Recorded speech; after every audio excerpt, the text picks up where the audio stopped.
Hey, it looks like we got a stream going. So we're going to work on the Bastion campaign system today.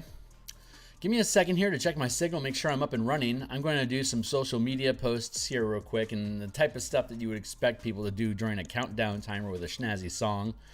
I don't have that, but I do hear myself, so I think we're going to be okay on that front. So give me a second here. I'm going to do some quick social postings, and then we're going to get into work today. Hold on here real quick. Boop, boop, boop, boop, boop. Here, and then we'll do the posts. Just to, if you're already familiar with the channel, you can skip ahead a minute, and I'll catch up with you on the other side. But if you are new to the team, hey, my name is Phil Kearney. What's up? I create role-playing games. I illustrate them. I publish them online. And I'm creating content for Dungeons & Dragons 5th edition here. I've been a DM since 1987. I've been a freelance illustrator since 1999. And I've been creating content on the DMsGuild for Dungeons & Dragons 5th edition since 2018. And we're now starting to utilize the 2024 tools that we now have available. And the Bastion system that's in the 2024 DMG is our target of interest currently. I'm done with all my social postings, so let me click a couple more buttons here. Bloop, there we go. Okay, so if over the course of today you think this stuff is cool and you want to see more, like, subscribe. Hey, new subscribers, thanks a lot, guys. Like, subscribe, hit the bell icon for notification of when we're live in the future. Here's a whole bunch of books I've already created on the DMsGuild.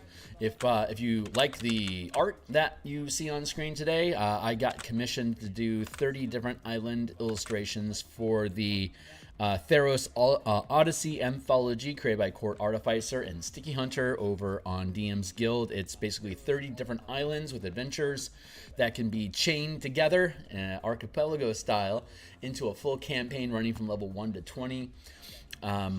Check this stuff out. My artwork's in there. It's not my publication, but I am a contributor to it and am very proud of that project, as I am with all the other work that I've done, including the Color Mana Spell Point variant rule system.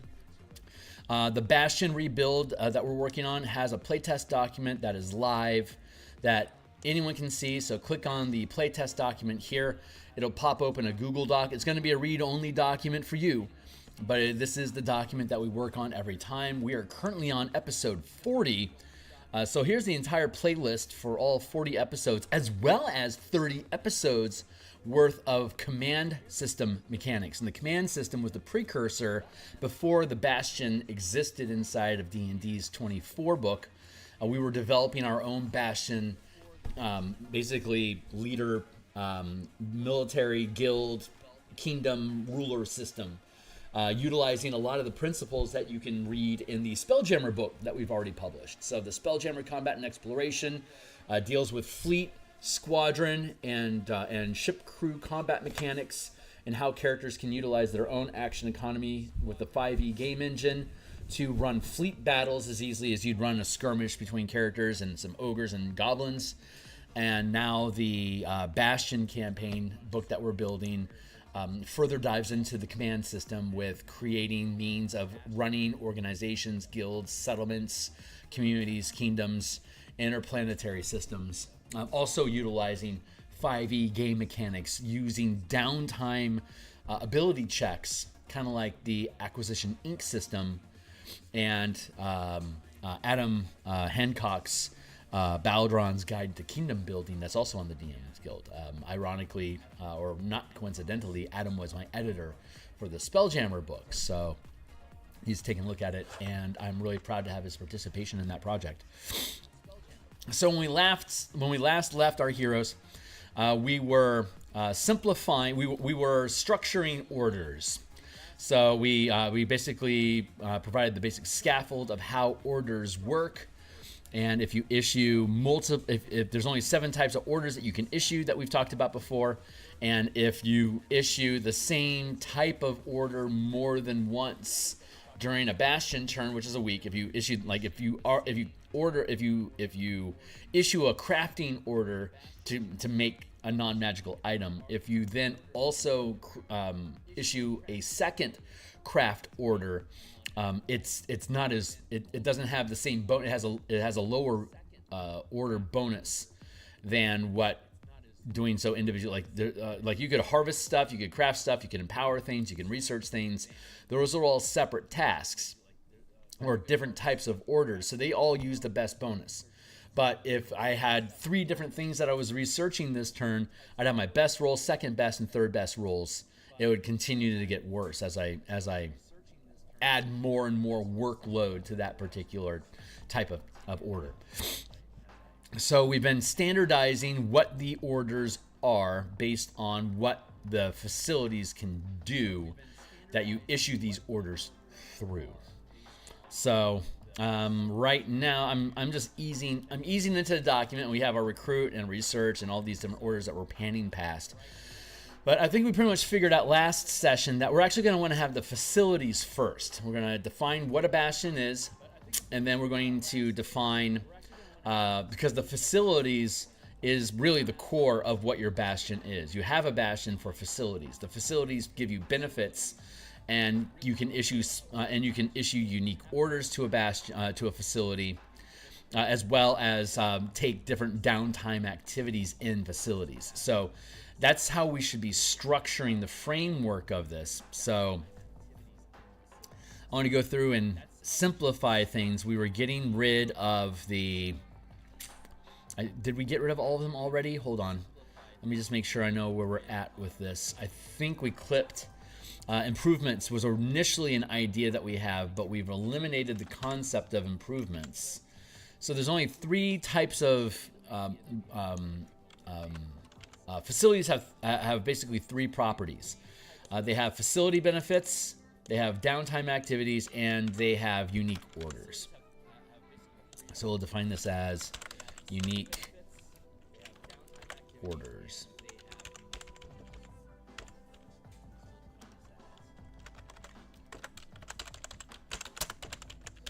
There. So, for instance, for the meditation chamber, a facility benefit is when issuing an empower order, you can roll an additional bastion die, adding the highest result, adding the highest roll to your result. So, if you would normally roll 2 10-sided dice, like bardic inspiration dice, if you would normally roll a 10-sided die, because that's how good your facility is at empowering items. If you have a meditation chamber, you get 2 dice instead of 1, and you'd roll 2 10-sided dice and keep the best result. We do that a lot in the martial power system for martial characters juicing their action economy with extra inspiration dice. This is basically conditions that add additional inspiration die to your roll to statistically increase or improve the ability. Downtime activities are actions that your characters are what your characters do instead of taking actions. Downtime activities. It's like they could be out adventuring, but this week they choose not to. Facility benefits. So what do they gain for not going on an adventure? Well, in this instance, a character that spends a bastion turn, which is a week, of downtime activity using this facility gains the benefits of a divine charm. The maximum charm level that can be empowered is determined by the number of bastion points expended to improve this facility up to the rank of the bastion as listed below. Expended to number of bastion points expended to improve the maximum charm level that can be empowered is determined by the number of bastion points expended, comma, up to the rank of the bastion listed below. Is determined by the number of bastion points expended to improve this facility up to the rank of the bastion as listed below. 1 charm can be active per character at a time, up to the character's level as listed below. So if I have a 3rd rank bastion, I could create a magic charm of up to 5th level, but I'd have to be a 9th level character. If I have a 3rd rank bastion, I could empower up to 5th level, but if I only have a 4th level character, I would only be able to imbue them with a cantrip or 1st level spell at best. And a charm in the DMG is defined as a magical spell, a spell effect that the characters can cast as a magic action without having to be a spellcaster or having the material components available. It's just you will it so and it triggers. You have it once and it's gone when it's done. If it's a concentration spell, hold on to it for as long as you can because that's the only one you got.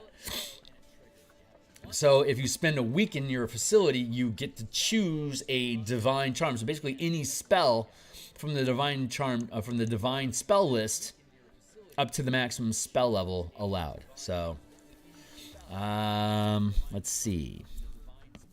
And then a unique order. In this instance, it's recruiting. You can issue the recruit order to attract an adept sidekick as a hireling that can accompany your character on adventures. The DC to recruit is based on the level of the sidekick, which cannot exceed the level of the characters. The Bastion must be a high enough rank to attract the sidekick. So the Bastion rank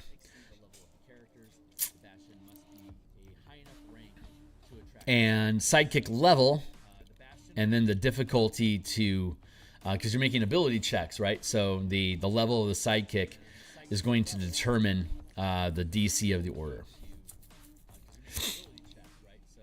The DC to recruit is based on, let's see, you can issue the recruit order to attract an adept sidekick as a hireling that can accompany your characters on adventures. The DC to recruit is based on, you can recruit a number of sidekicks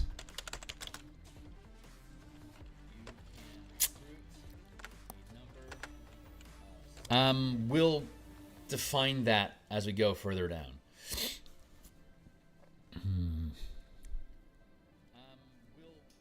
That can accompany your character. The DC to recruit is based on the level of the sidekick, which cannot exceed the level of the Bastion.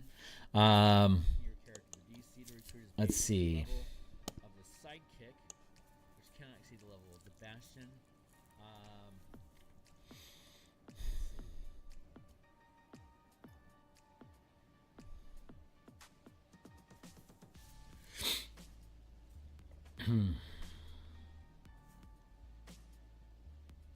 I'm debating whether this is going to be facility, if the rank of the facility limits it, or it's the Bastion. So let's see, the maximum charm level that can be empowered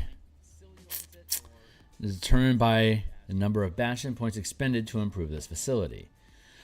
You can issue the DC to recruit.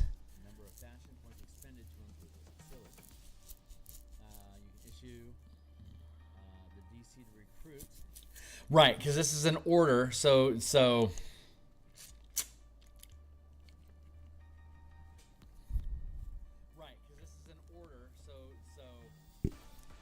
Bastion rank. Yeah, okay, that works. I'm still kind of gearing up, getting into my headspace here. So I'm eliminating things that we don't need right now that we were still working on. I know that we want to go look again at the guild hall, because I know I was whinging on some of the benefits in the guild hall that we wanted to correct, but I think we're getting to a good place with these facilities.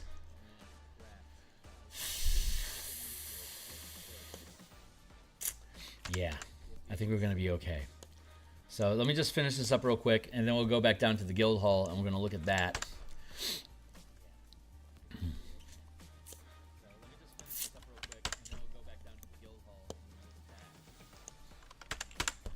And then we're just going to build a list. We're going to build a list of all the unique orders that can be issued.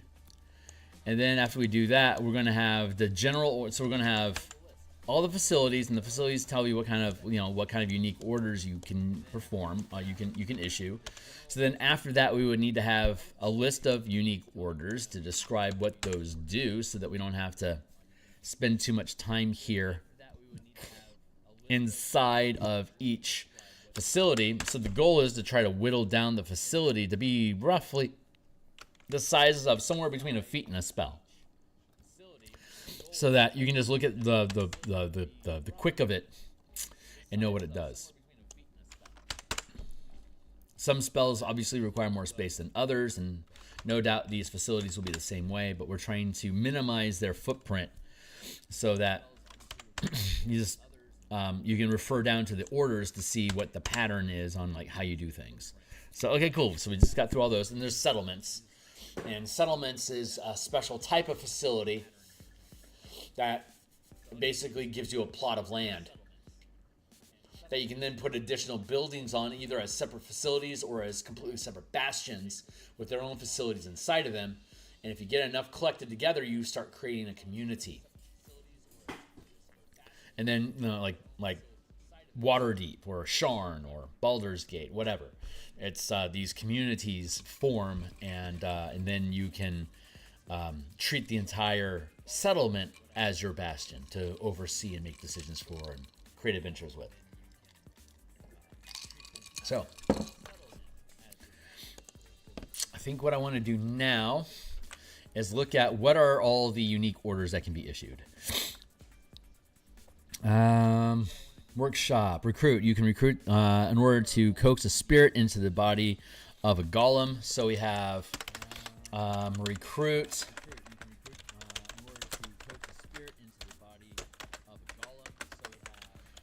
Workshop equals create golems.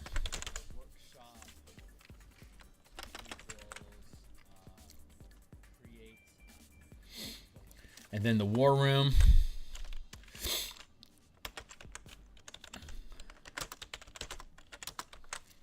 War room is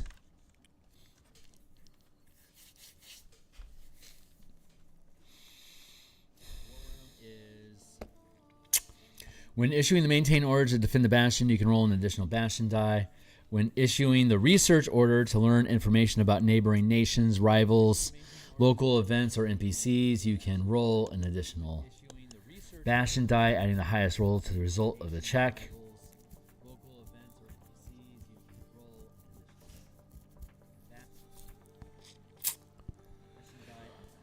And you know what? I don't think this is the right structure for this. I'm going to remove this order from here.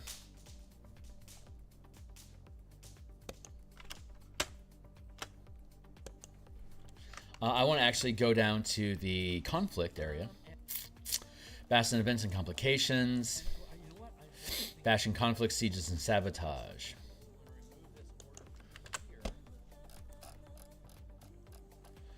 So, because maintaining a lifestyle, defending your bastion, and attacking or sabotaging a different another bastion or settlement, those are general orders that you can issue. Everything else is pretty much unique. Pretty much a unique order.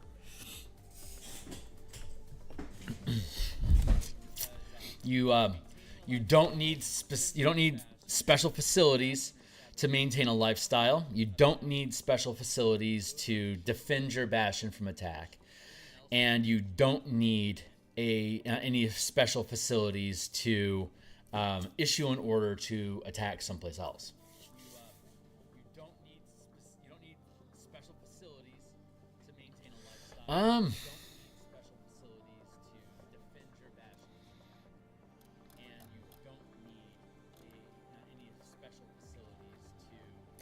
Okay, before we completely crash out, let's put that order back in. Let's go look at barracks real quick to see how we structured barracks.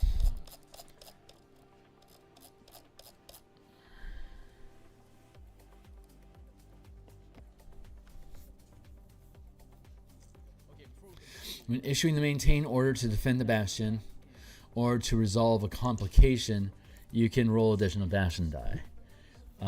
Order recruit. You can issue the recruit order to hire a number of CR half soldiers loyal to the bastion to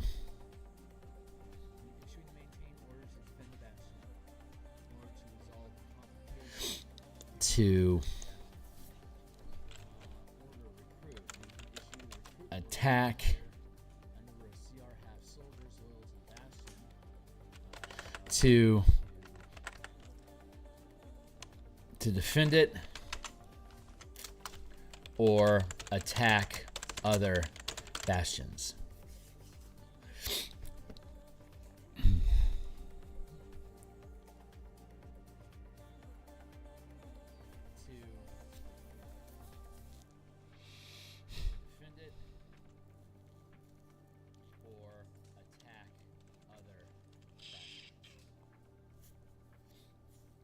So if you want to recruit troops, you need barracks.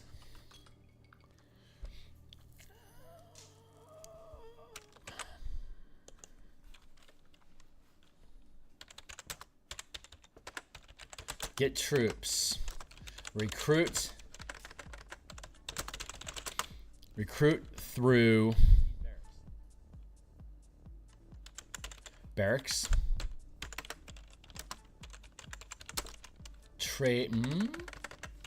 Recruit through war room. Recruit through guild hall.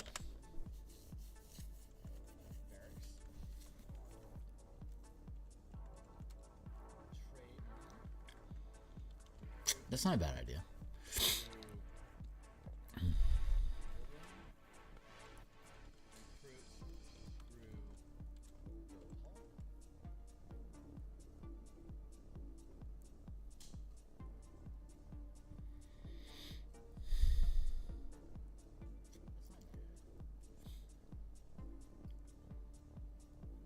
Okay. Okay, so we can do that. So if we're gonna do that,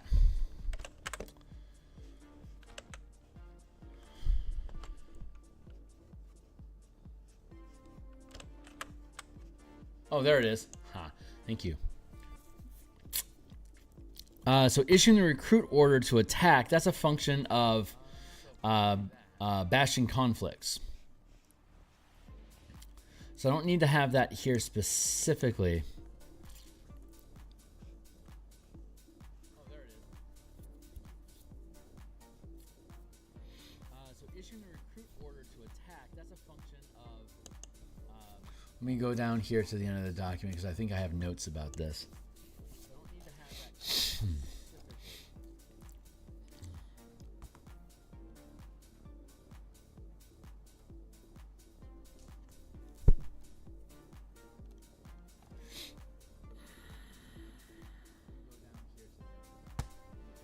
Theater.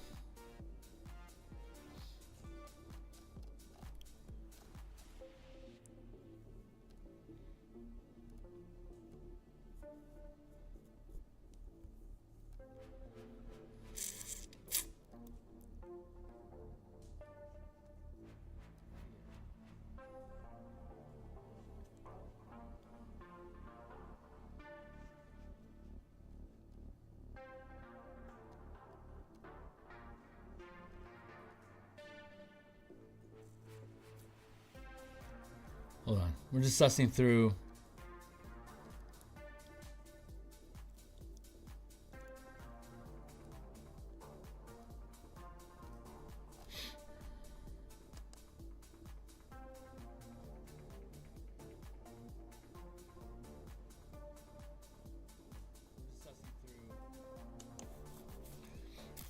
File.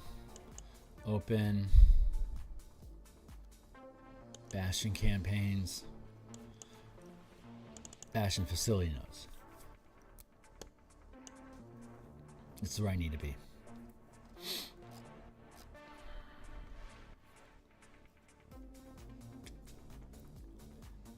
Barrack Spy Network. Attack, attack, attack.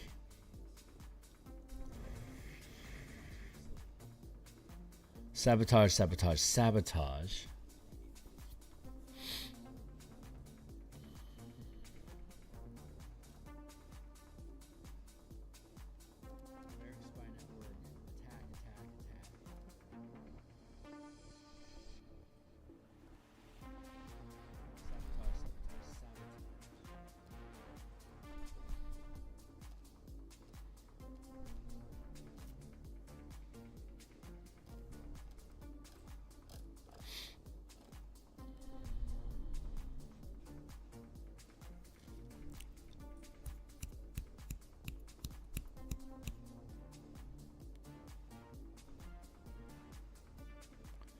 Attack, attack, attack. So defend, defend, defend, and maintain lifestyle. Okay, so let's see. Is that true? Barracks.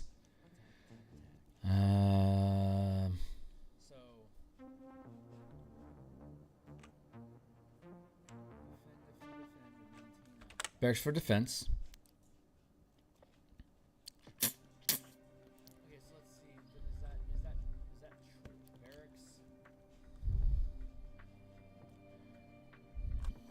for a Bastion event.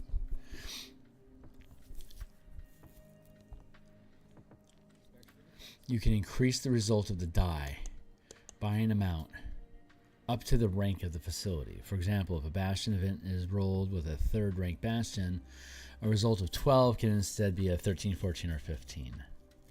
I don't think I like that anymore. When rolling a Bastion event,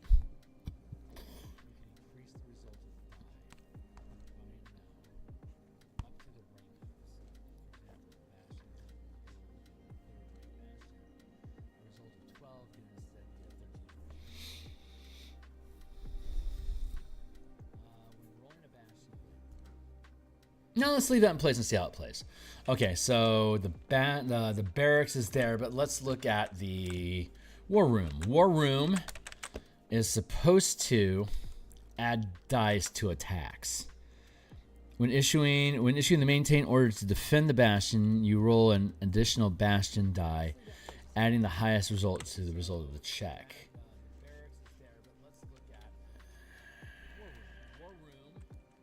That's the war room. There's also the theater and the spy network. So let's look at the theater.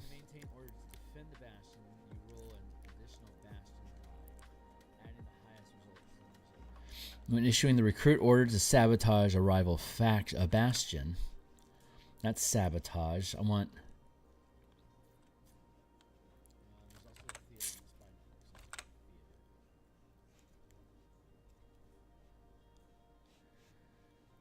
S. Attack. Theater is sabotage. Barracks is supposed to be attack. Attack, attack, attack. Sabotage, sabotage, sabotage. Is that true? Sabotage. Let's go look at the trophy room. Use the recruit order to acquire monsters. When issuing the trade order to acquire non-magical items. When issuing order about magic items, you can roll an additional bastion die.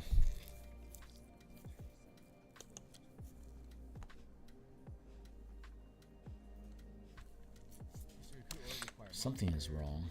Trade order to acquire non-magical items. When issuing order about magic items.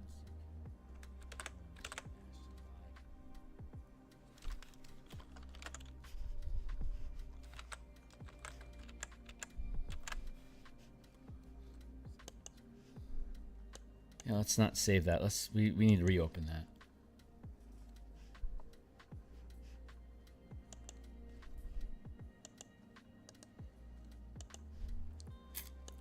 File open.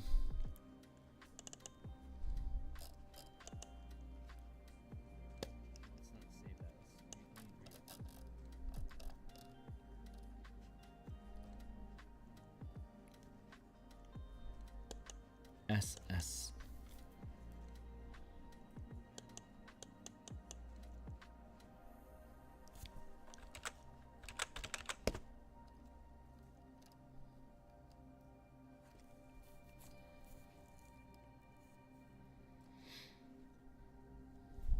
To sabotage rival bastion. Theaters, oh, I see. That's an attack. The war room. Barracks has an S. Sorry, I'm sussing this stuff out.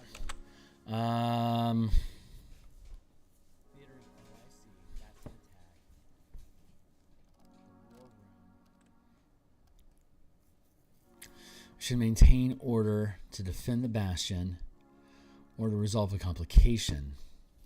Sorry, I'm sussing this stuff out.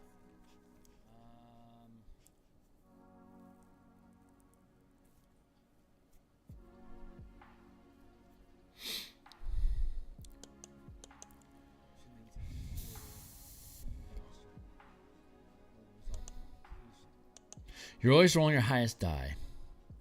Maintain or recruit. You can issue a recruit order to hire people.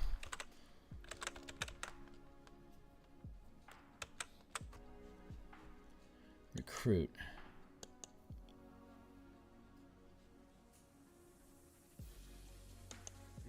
S A. What the fuck did I mean with S and A? D is for defense.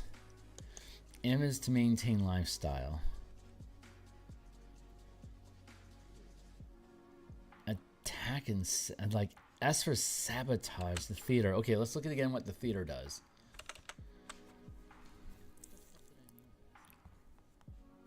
You should recruit order to sabotage. Yeah, that's right. This is supposed to be. Theater is extra dice for sabotage, and barracks is supposed to have it.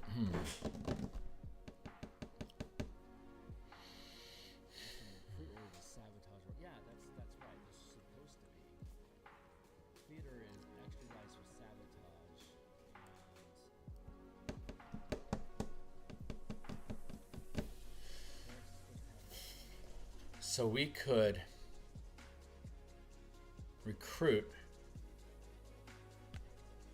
We could use the barracks to recruit. We could use the war room to recruit. We could use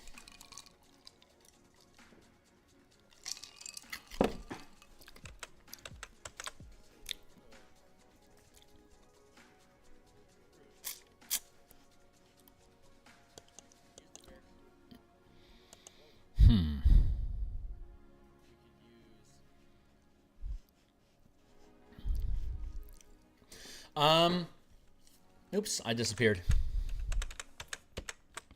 Here I am. There we go.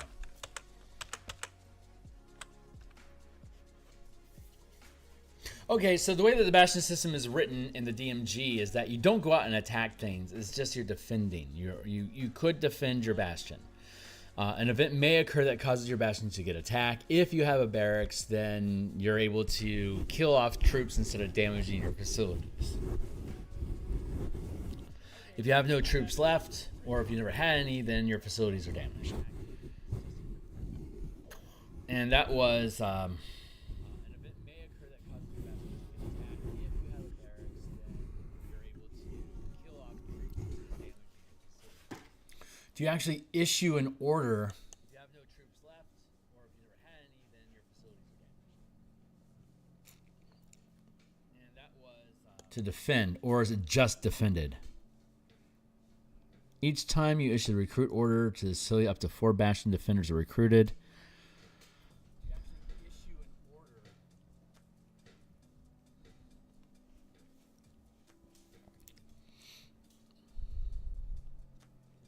to defend, or is it just defended? Each time you issue a recruit order to the facility, up to 4 Bastion defenders are recruited. Okay, I see how that is. Okay, so let's go down and look at the unique events. Bastion events, which is attack. One of them is being attacked. Attack. There we go. Hostile force attacks your Bastion, but is defeated. For each Bastion, 1 Bastion defender dies. So, okay, there is no specific order issued to attack and defend. The order is just to recruit. So we can simplify recruiting to just simply be recruiting.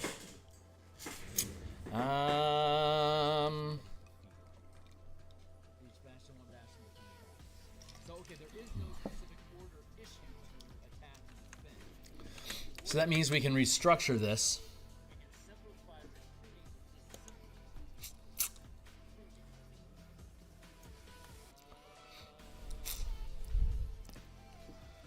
Let's see.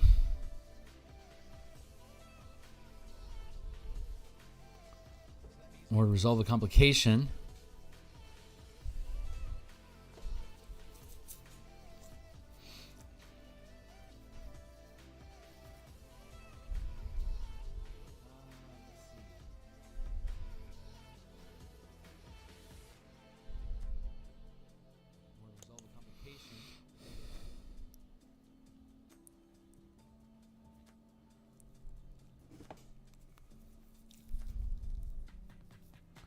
So when defending your Bastion,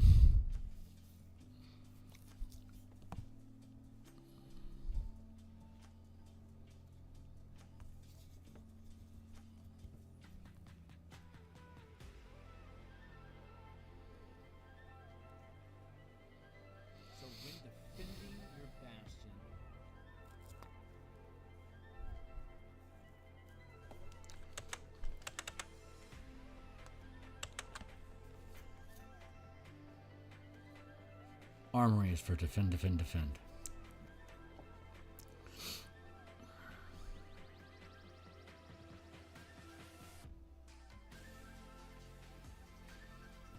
Let's see the gaming hall real quick.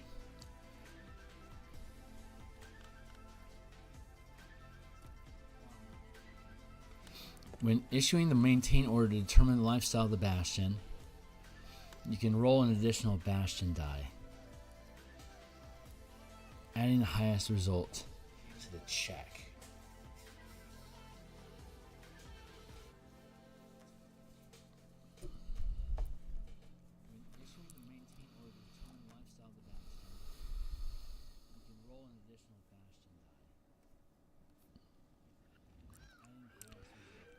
When issuing the trade order to obtain materials, you can roll an additional bastion die.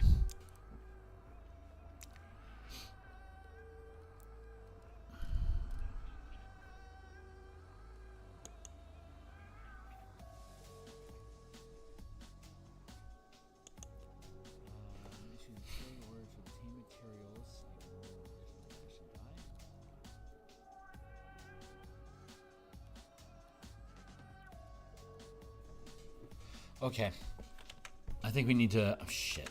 This stuff starts to get dizzy in my head when I'm working multiple fronts. That's the problem. Isolating specific tasks while rearranging everything. Ugh. That's the challenge. So maintaining the maintaining things. Is there anything inside the system that increases the rolls extra dice when you're resolving complications? Let's track through that real quick.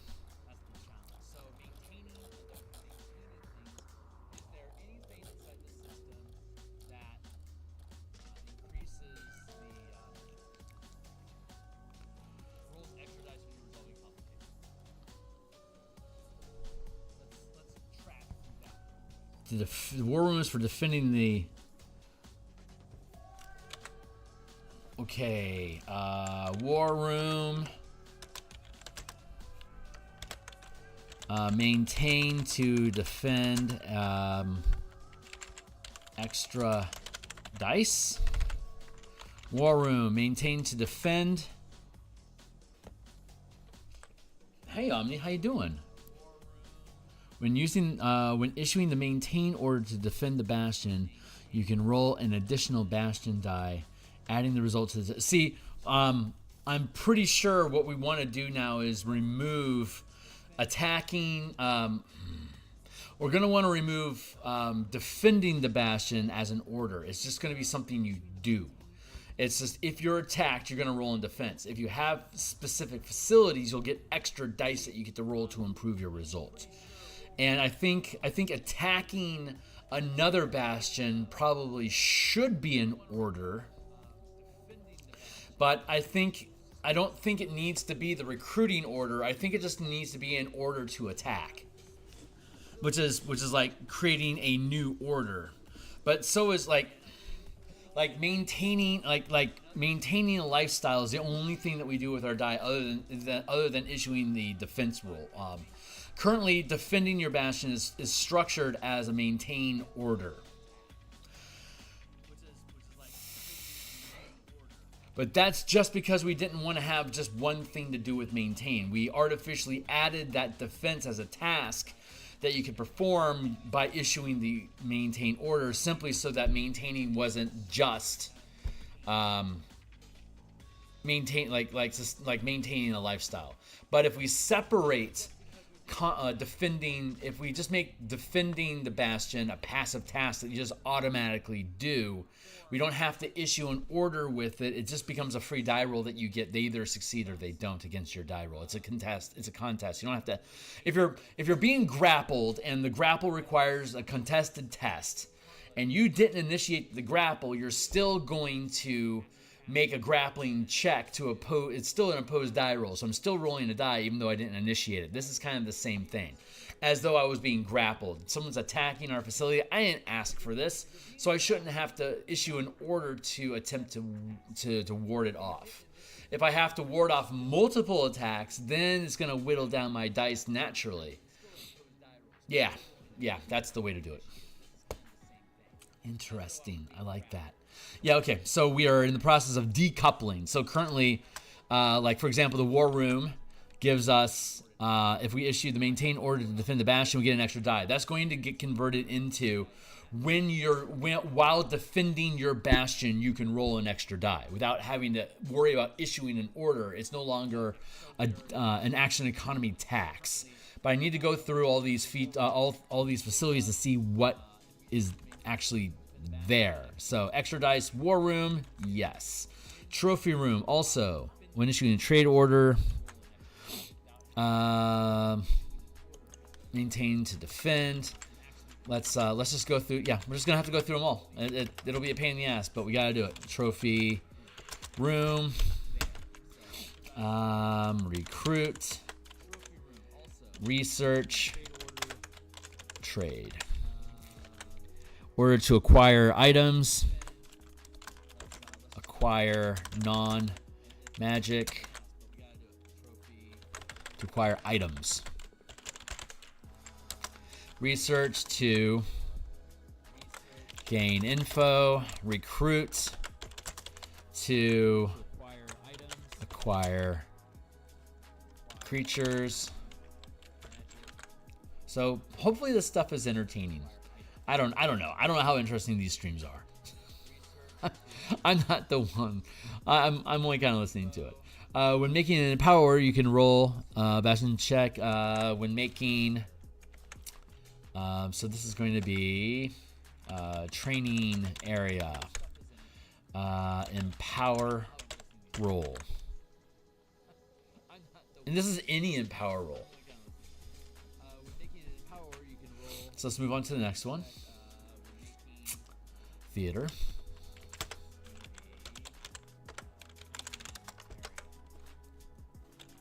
Maintain. Recruit.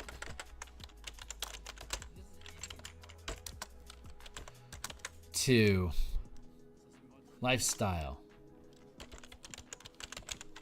Recruit to sabotage.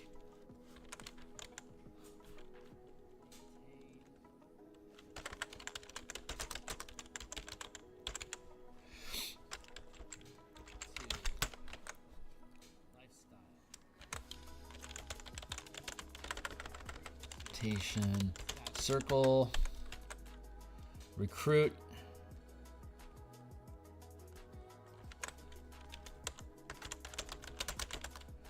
to acquire creatures. Shouldn't take too long. Storehouse, craft, harvest, to get material. To create non-magic stuff.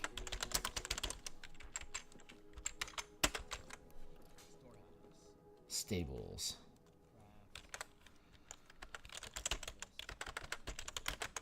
Harvest to get material.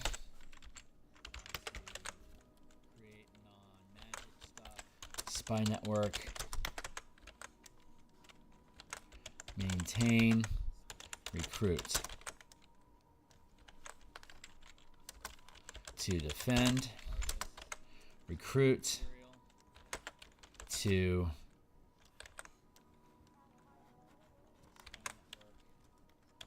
attack.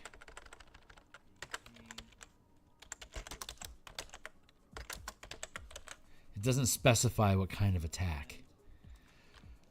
Maintain order to defend. Defend, we have 1 and 2 defend down here. So I think this is going to work out. Smithy, this is going to work out. Of course it's going to work out.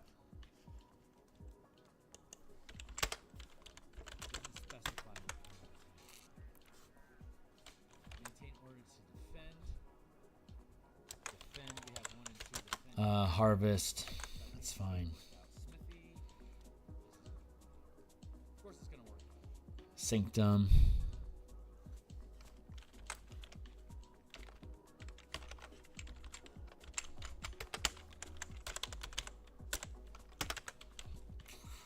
Power. Sanctuary.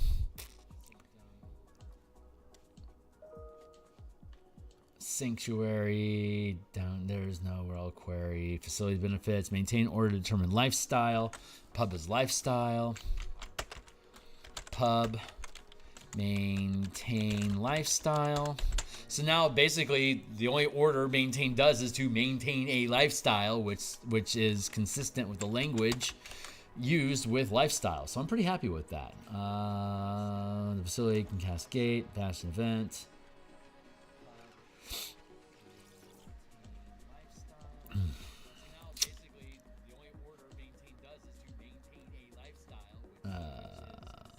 Let's see. Menagerie. Harvest order. Harvest. Material.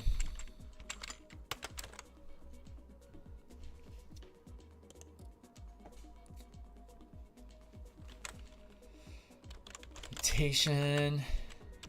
Chamber. Empower. Enough said.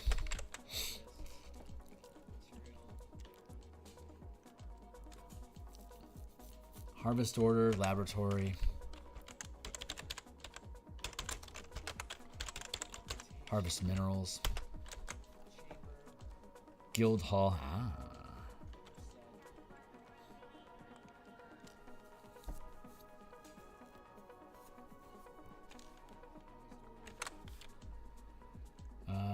Guild hall is craft non-items.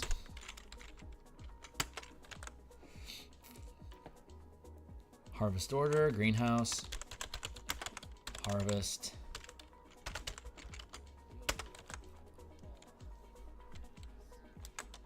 government, trade,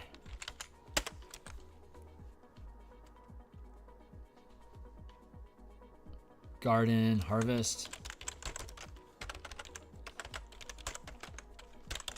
How you doing, Romney? I don't talk as much. Like I don't have as much conversation when I'm doing design work like this, and that makes me sad sometimes. This is also the only time I have currently to do this work, so it's kind of a two-edged sword. I like the engagement to determine lifestyle. Gaming hall. Maintain lifestyle. And then yeah, we're almost done. Demiplane.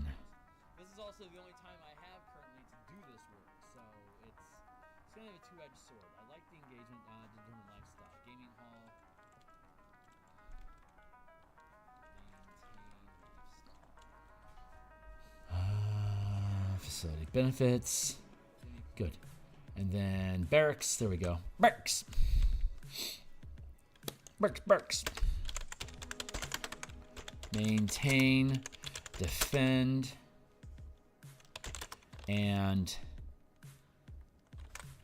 complications.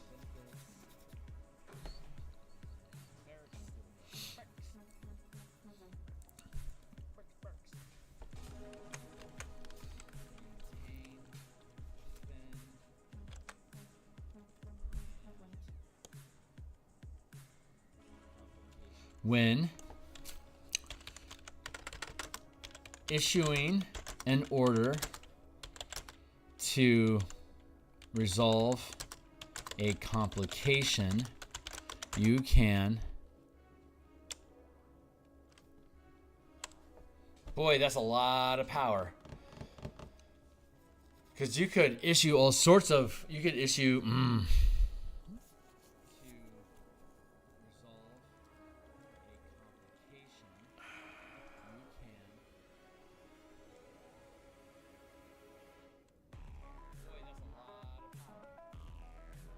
Because if it's just a if I word it this way, if it's just an, okay, so if I have 3 complications right now, I'm going to have to issue, and we let the Bastion resolve it as an ability check instead of an adventure. That would be 3 different orders that we're going to issue to resolve those complications. And if with the current wording, when issuing an order to resolve a complication, you can roll an additional die. That would mean that you would have all 3 of those. All 3 of those orders would have additional dice. but you would still potentially have to lower the dice because you issue your initial orders first, and then you check to see if they're successful or not. And if you fail the die rolls, then complications occur. When you to resolve a complication, you have to issue an order that has already been issued, like the craft order. If you're making something with the craft order, and then you have a complication that also requires the craft order, you're now using the craft order twice in the same turn. So if I was using, like if I was adding a D8 to the die roll, to the result, because that's the rank of Bastion that I have, that second order is going to use a D6 instead of a D8. Because I'm issuing the craft order more than one, whether I wanted to or not. Like that's the decision that I made to issue the craft order more than once. So the die roll, the inspiration die, the Bastion die erodes or reduces in size every time I issue an additional order to sort of simulate how you're overtaxing your Bastion with too much activity crammed into these crafting facilities. Like you're overburdening them. So they'll take care of this primary task, but the secondary and other tasks will become less and less effective. They'll have less effect because their attention's being split, and that's represented by reducing the die for the next order. For issuing the same order more than once, and 3 times you reduce it by 2. Issue it a third time, by 2. Issue a fourth order of the same type is reduced by 3 dice until you get down to no dice at all. It's just the D20 plus your rank, which when you're dealing with DC 25 or 30, that's probably going to be impossible, depending on your rank. So like you can't hit a DC 30 if all you're rolling is a D20 plus 5. You just can't do it. So you have to be careful about that. That also helps frame your adventure. So like if I have a DC 30 task and I don't have the ability to hit a DC 30 on my complication check, then I'm either I have to let I have to just abandon that order and give up on that idea, or I have to make an adventure out of it so that my characters can succeed and resolve the complication through the adventure.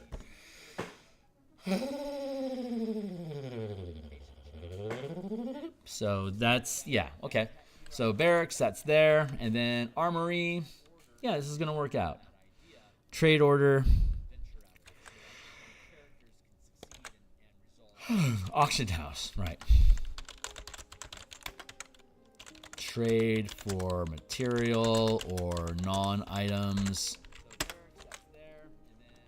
Armory.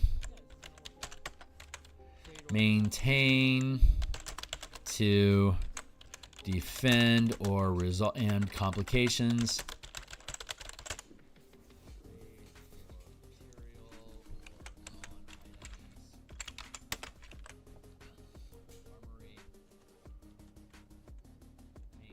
And that's it. 2, 3, 4, 5. 1, 2, 3, 4. 5, 6, 7, 8, 9, 10, 11, 12, 13, 14, 15, 16, 17, 18, 19, 20, 21, 22, 23, 24, 25, 26, 27, 28, 29, 30. Maintain to defend.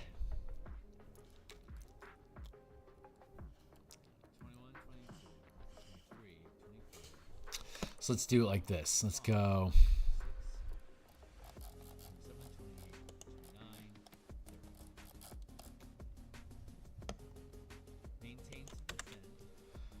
Attack.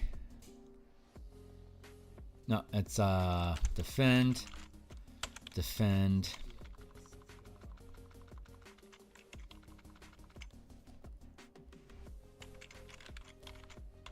Defend.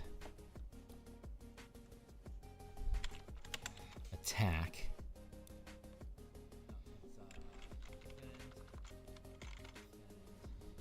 Attack.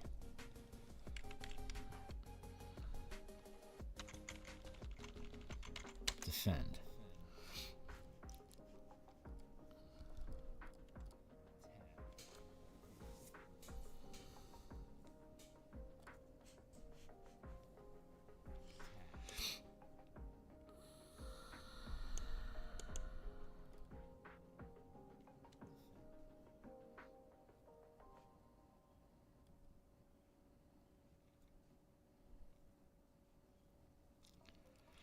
Attack, attack.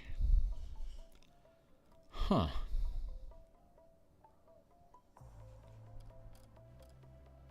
Okay, so Armory. Let's start at the beginning and fix it. Armory. When issuing the research order. That's an archive.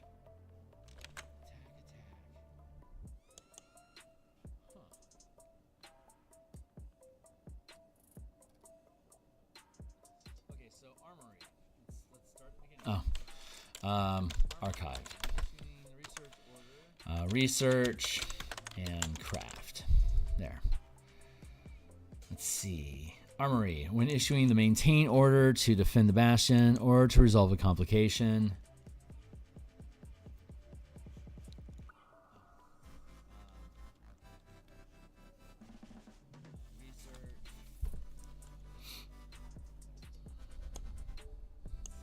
So instead, when defending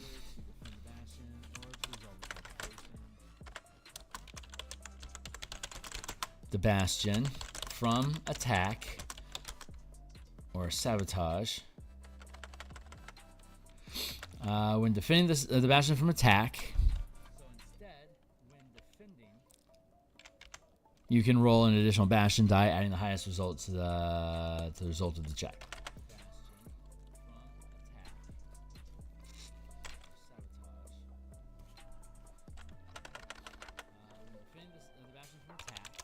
Or the defense, adding the result of the defense. You can roll an additional bastion die. Yeah, check.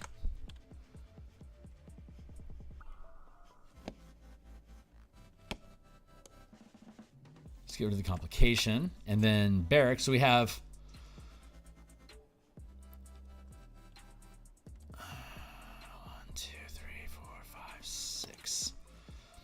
7, 8, 9, 10, 11, 12, 13, 14, 15.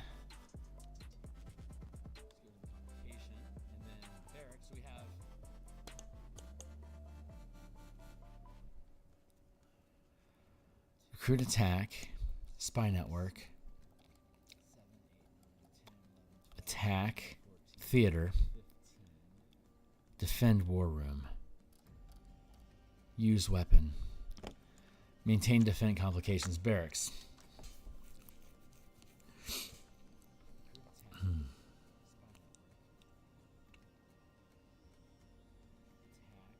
When issuing the maintain order to defend the bastion or to resolve a complication, when defending the bastion,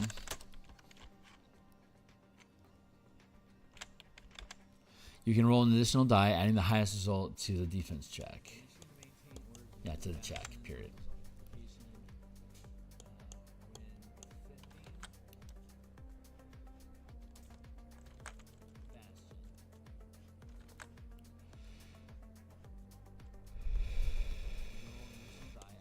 Remove the complication.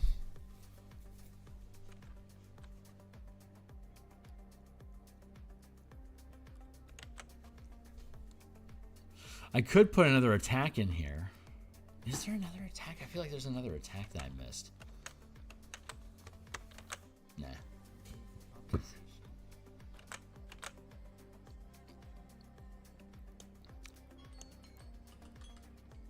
Thank you, Timely Timer. Let's go back to the armory. Benefit, craft, and power. Those things should be there.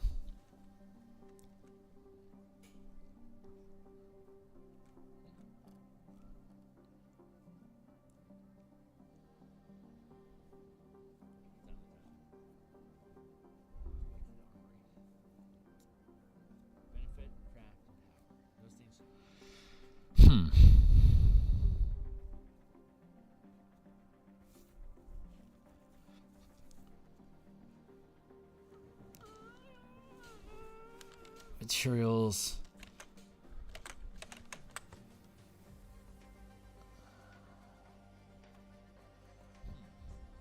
Let's see. Maintain lifestyle 1.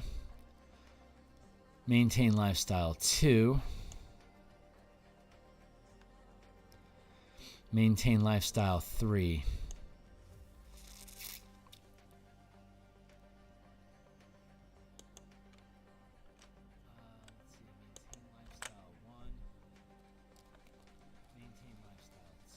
Siege attack, armory. Maintain lifestyle 3.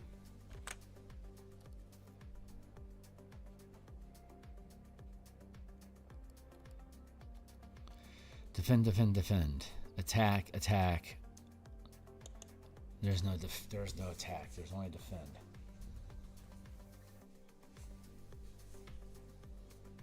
All right, let's keep fixing it. Let's keep fixing it. Defend, defend, defend.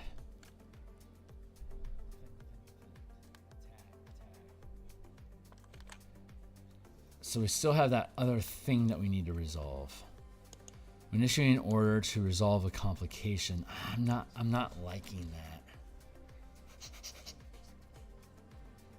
I like the idea of the theater of sabotaging other bastions and settlements because you're damaging the reputation. That's kind of what sabotage is about. So that makes sense for the theater.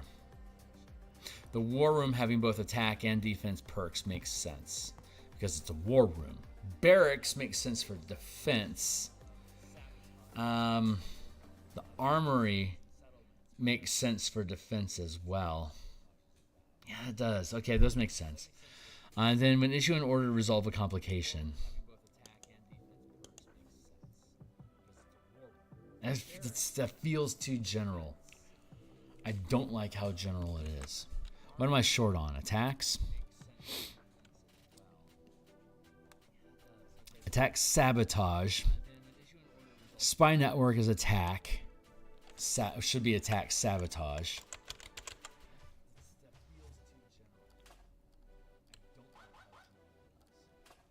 What am I short on? Attacks? Attack sabotage. Spy network is attack. Should be attack sabotage.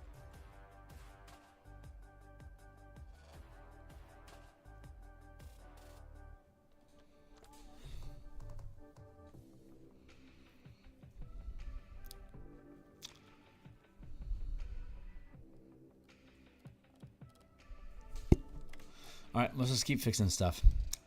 Armory is now what? Just defend?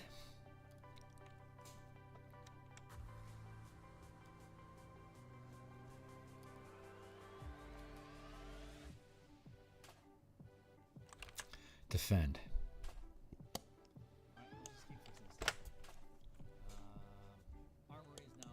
Barracks. Defend.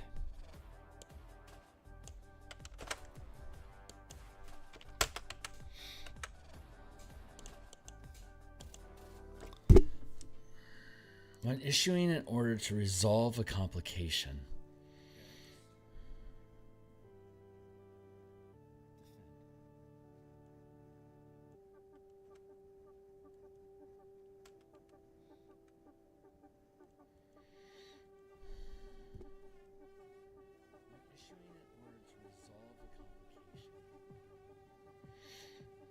When attacking by sieging.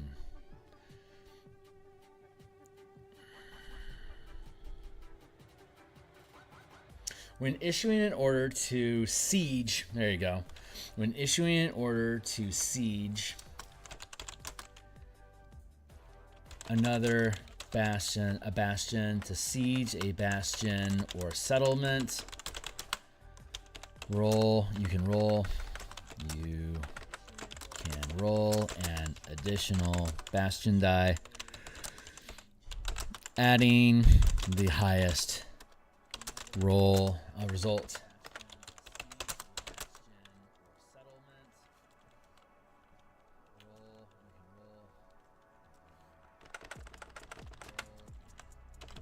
To the result of the check action attack. Attack, siege. There we go. Okay, cool. Now we're getting into it. Gaming hall, maintain lifestyle. Attack, siege. There we go. Okay, cool. Now we're getting into it. Gaming hall,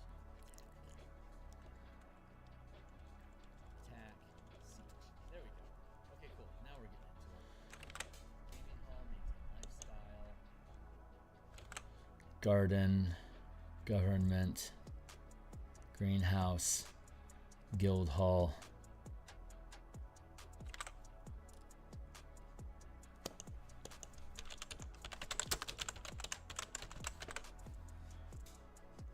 Laboratory, library,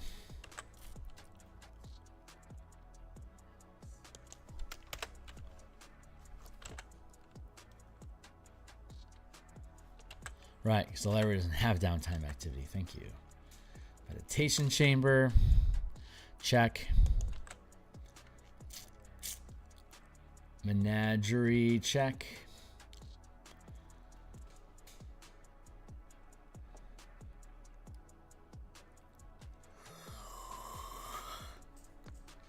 Pub maintain, check.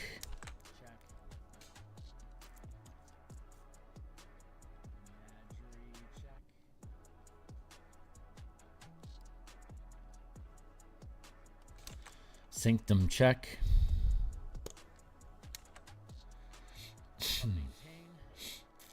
Smithy, check.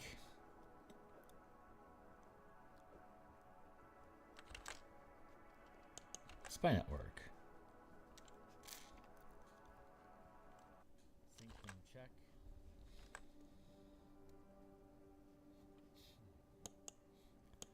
When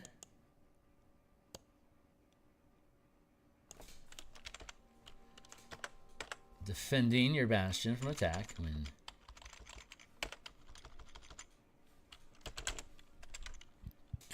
you can roll an additional bastion die and highest result to the check. When you issue an order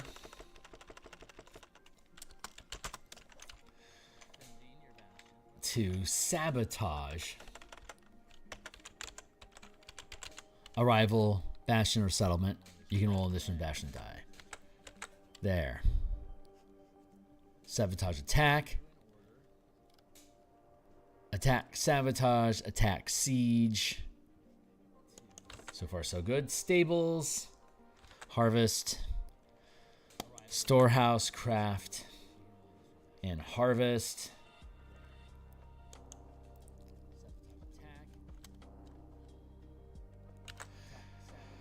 Theater, maintain lifestyle, and attack, sabotage, attack, sabotage.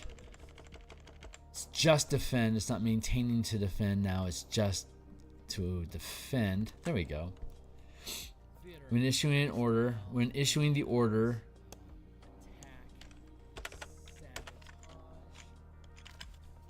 in order to sabotage, blah. Maintain in order to determine the lifestyle. It's good to go. Theater is resolved. And then training hall empowers. Trophy room. Acquire monsters. Information. Acquire items. War room. Issuing the maintain order to defend a bastion.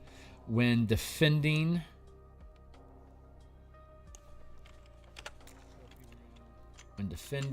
the bastion, you can roll an additional bastion die, adding the highest roll to the check.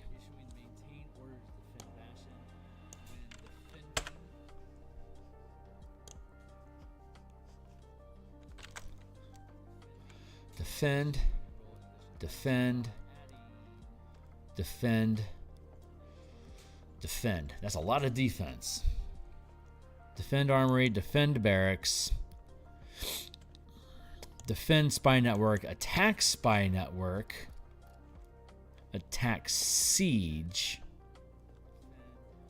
attack sabotage, attack sabotage, attack siege. So War Room, when issuing an order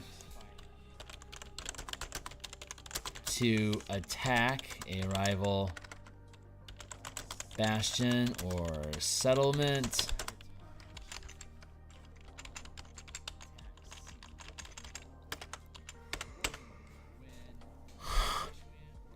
there, we just changed War Room to attack.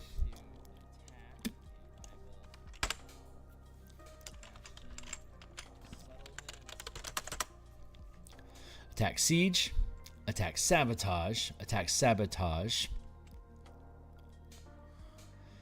siege, sabotage, siege, sabotage, sabotage, siege. So 2 dice for attacking, 2 and 2, and then defend.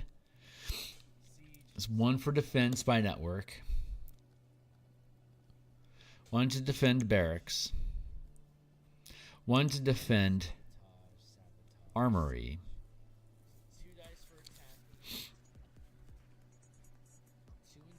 yeah, I think that's the answer.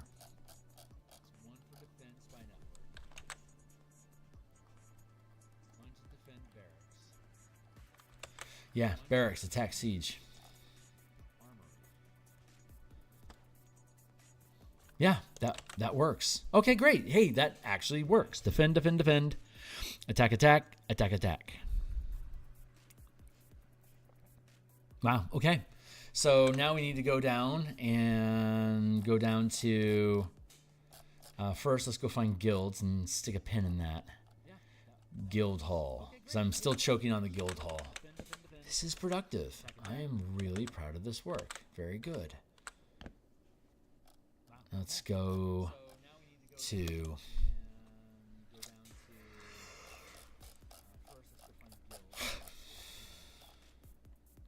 Bastion conflicts. Recruit troops.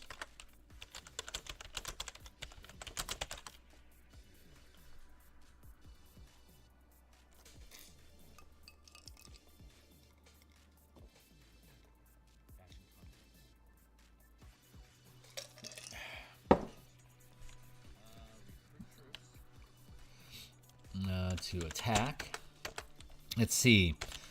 Issue order to attack a rival. Defense is no order, but still a bastion check.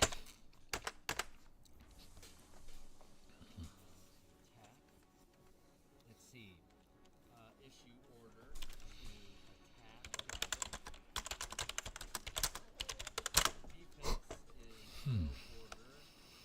damage by rank, force,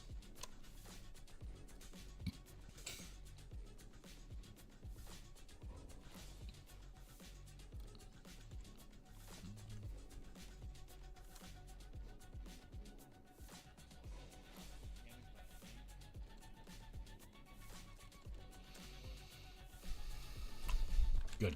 Okay, now next thing we're going to resolve is the guild hall, because it's sticking in my craw. You can issue the trade order to acquire materials or non-magical items. Facility benefits. You can, for each point spent to improve the guild hall, when issuing a craft order to create a non-magical item, for each point spent to improve a guild hall, choose 1 facility in the bastion. When you spend a bastion point to improve the chosen facility, the size of the facility and number of hirelings don't increase. Instead, the hirelings that are present become more skilled in their trade. Do I like that?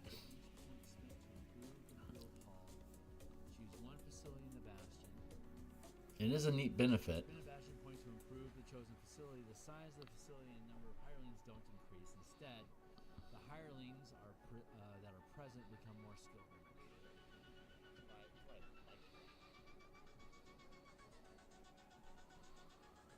I can roll an additional Bastion die when crafting. That makes sense for Guild Hall.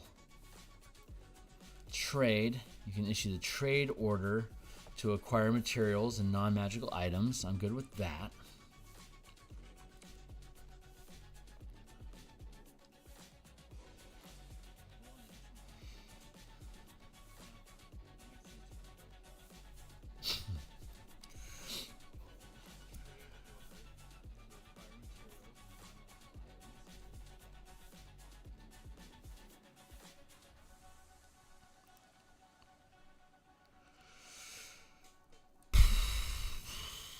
I think I want to remove the improve the guild hall. I think instead I want to replace it with experts.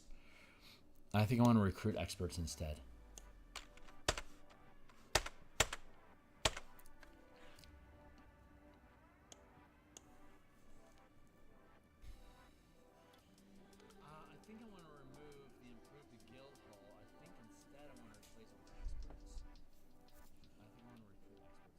What is this? Adept sidekick? Yeah. I want to recruit an expert.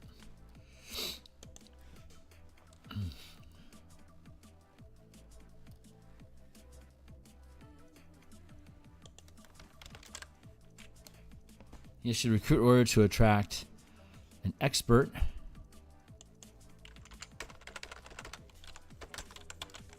Sidekick as a hireling.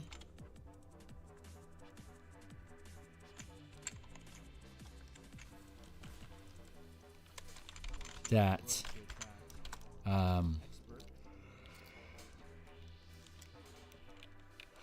works in your bastion and can accompany your character on adventure, meditation chamber. It works in the bastion.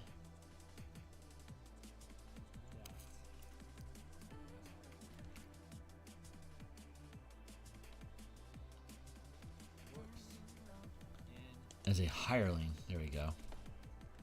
That can also accompany your characters on adventure. There you go. That's the language.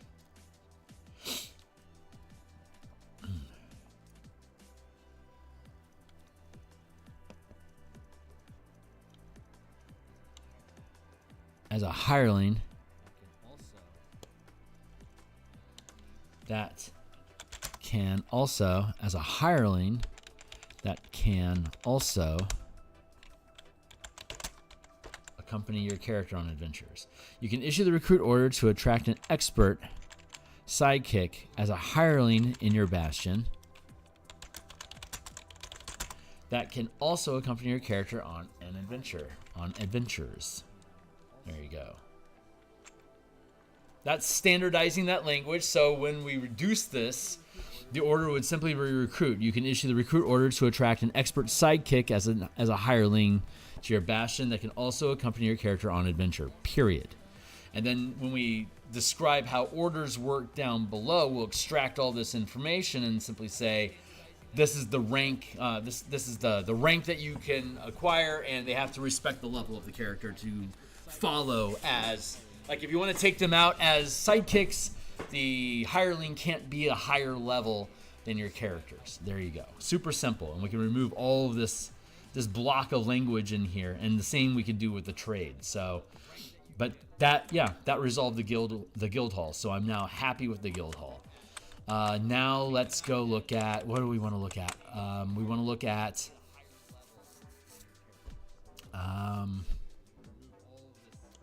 guild hall's resolved. Auction house was the next thing I wanted to look at.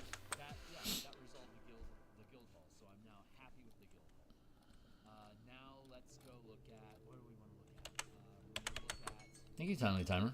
20 minutes flies by, man. Auction hall.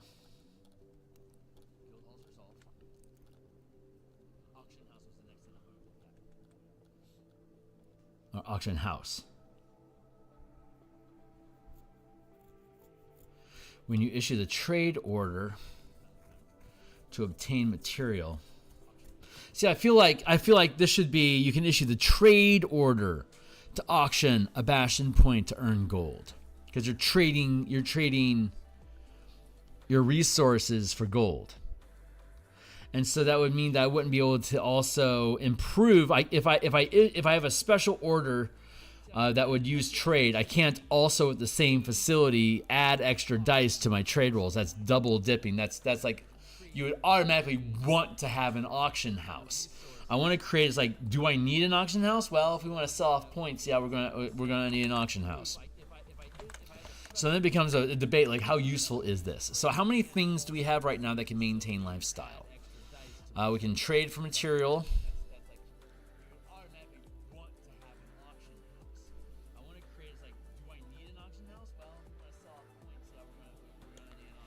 Trade to acquire item.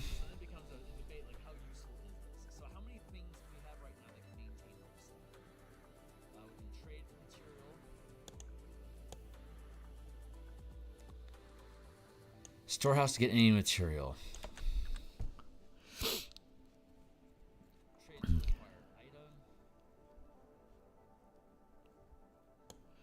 Okay, so I want to take this. I want to.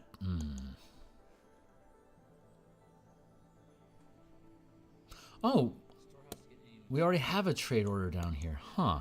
We should trade order for hirelings to attend an auction to acquire a magic item. You can issue a maintain order.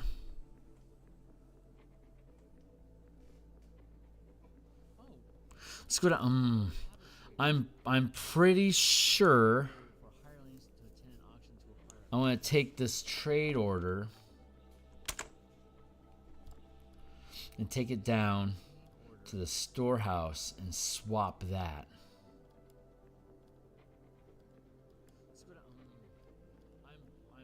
I'm pretty sure I'm going to take this trade order and take it down to the storehouse and swap that.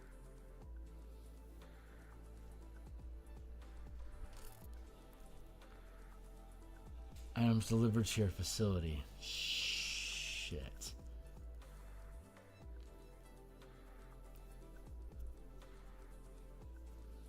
To acquire any type of material. Okay, that jives.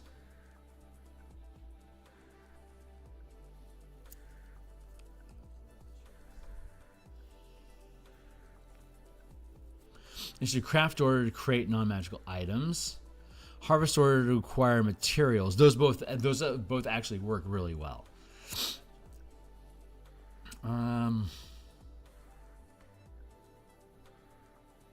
Yeah, I don't want to mess with the storehouse. Okay, let's go back to the auction house.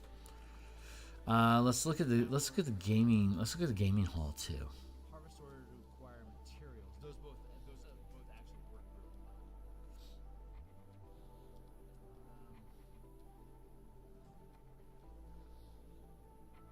First things last. Hold on. There. Let's add that back in.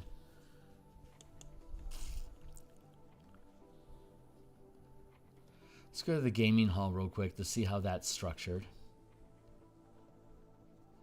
Trade. When you should trade order, sacrifice a bastion point, you could potentially get another bastion point. See, this here is framing bastion points for gold as a trade order, which makes sense.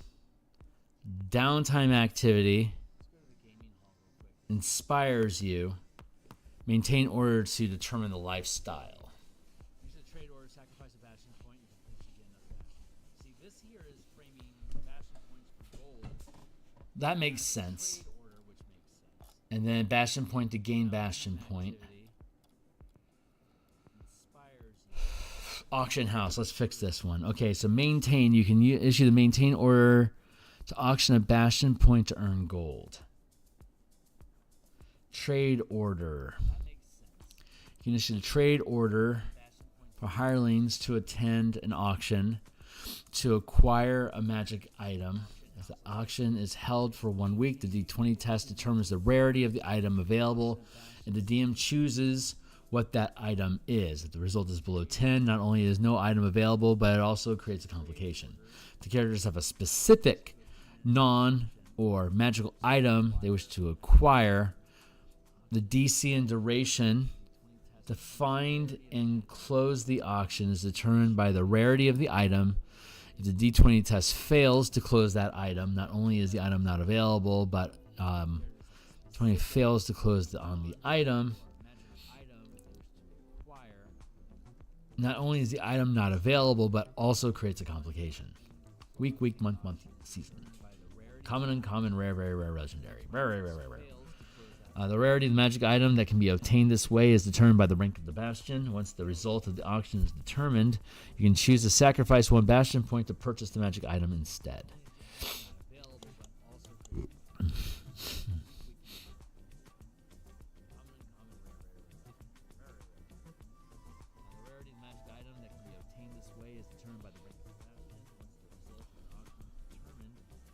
Sacrifice 1 bastion point to purchase the magic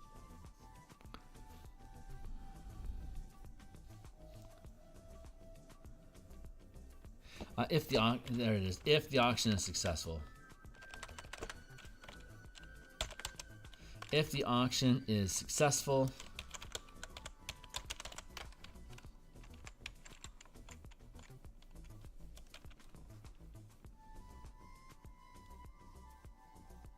yeah, you can choose to sacrifice a bastion point to purchase the magic item, which can be ridiculously expensive.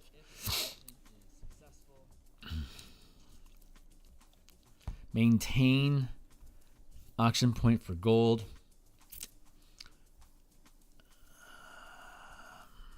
Yeah, you can choose to sacrifice a bastion point too. When issuing the trade order to obtain materials or non-magical items, you can roll an additional bastion die. Auction point for gold. You can issue the trade order, but now I can also to obtain materials and non-magical items. This trade order is specifically acquiring magic items. Trade. Materials and non-magical items. Fuck it. Let's trade.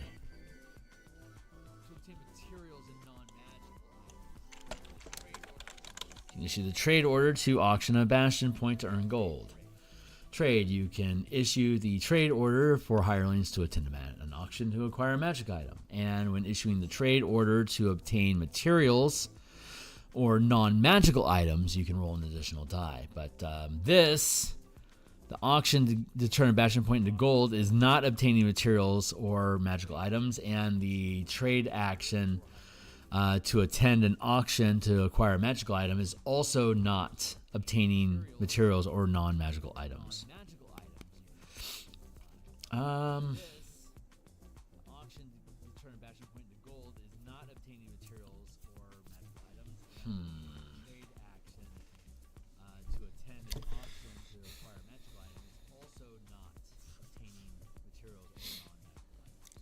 Is it okay? No, I like being able to obtain a magic item. I like that. That jives with what we have in the DMG outside of the Bastion system. So I think that's important. And trade makes sense. Is it okay? No, I like being able to. And trade to convert one thing into another thing also feels like trade. I like that.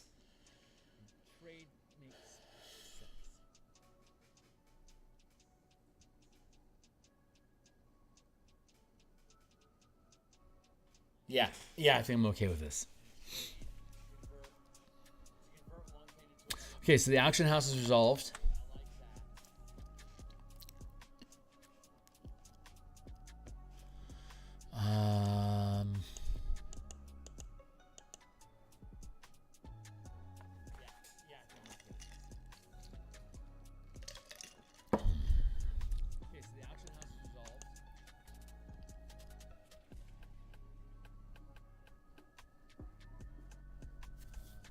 I like recruiting for creating things.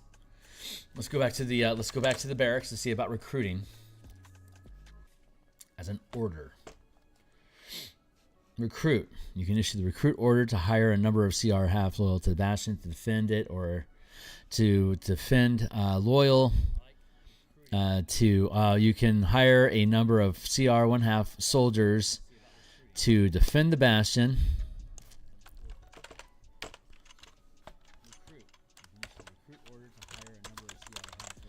Or attack a rival.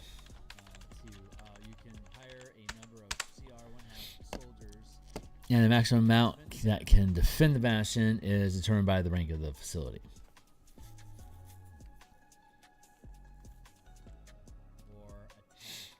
Recruit or harvest to create more troops. So now we can go down to the war room and recruit soldiers there as well.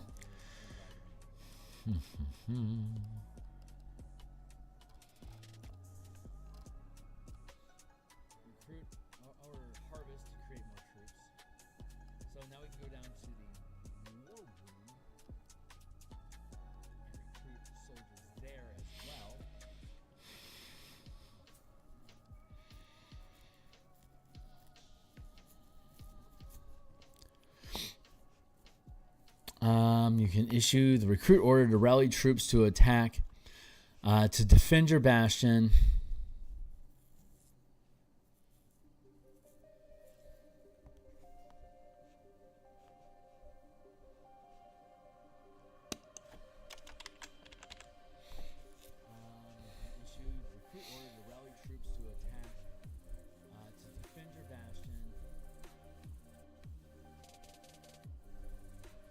To defend your bastion or to attack a rival.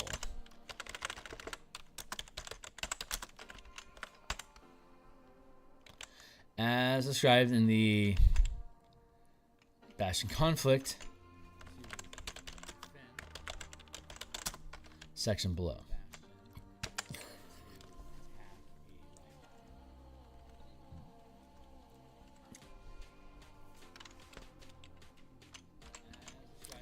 CR 1/2 soldiers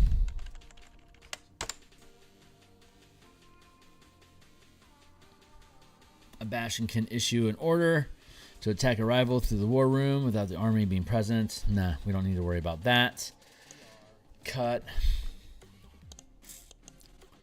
This is all combat stuff.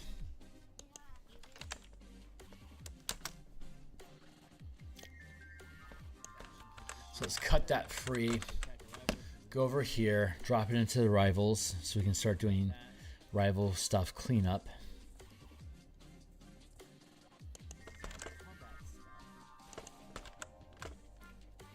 And then we can go back to the bastion, to the barracks, cut paste the barracks.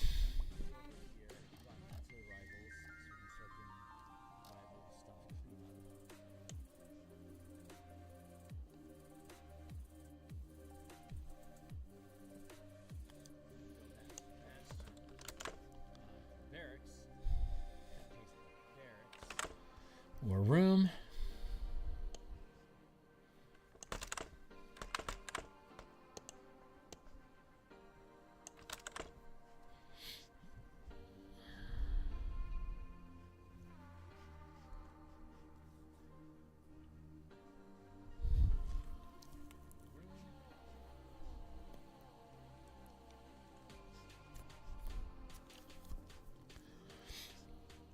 Or attack a rival.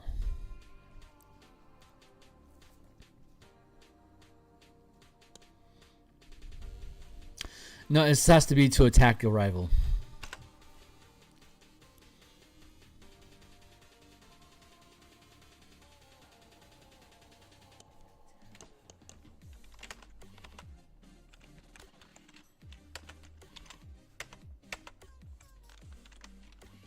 No, it has to be to attack the rival.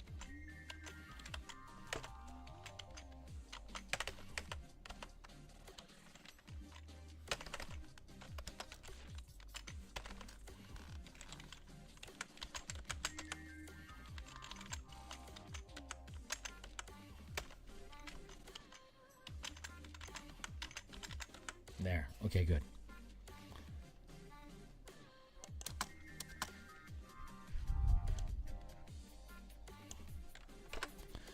do not have to worry about the settlement size.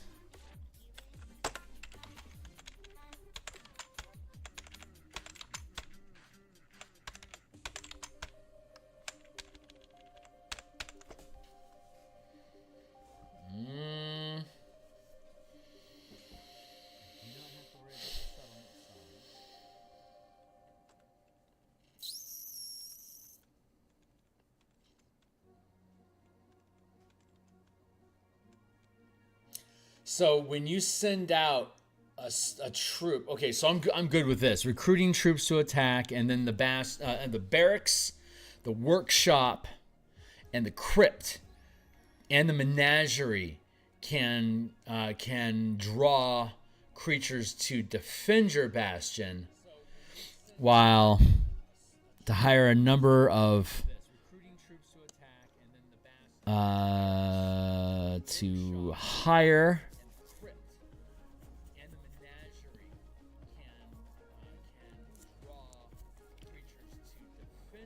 a number of CR1 soldiers to attack a rival bastion or facility.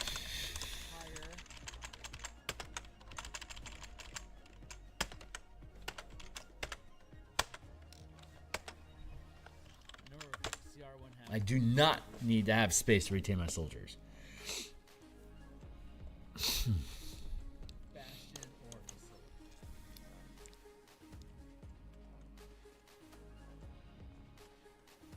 Yeah, okay, cool. So that's good.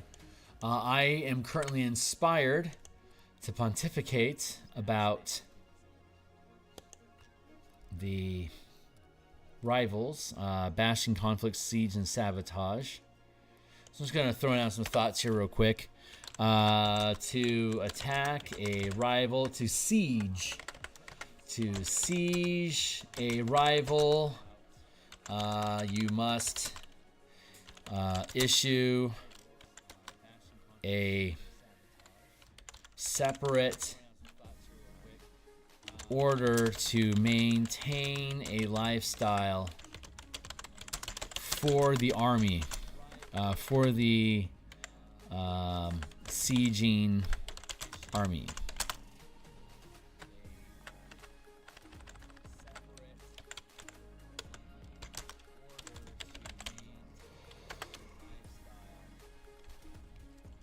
You must issue a separate order to maintain a lifestyle for the attack troops to remain willing to fight.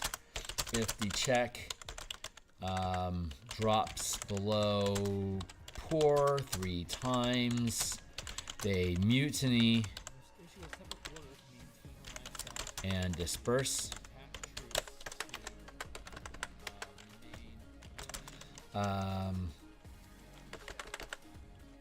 Once the lifestyle is maintained, an order issue a separate order to attack.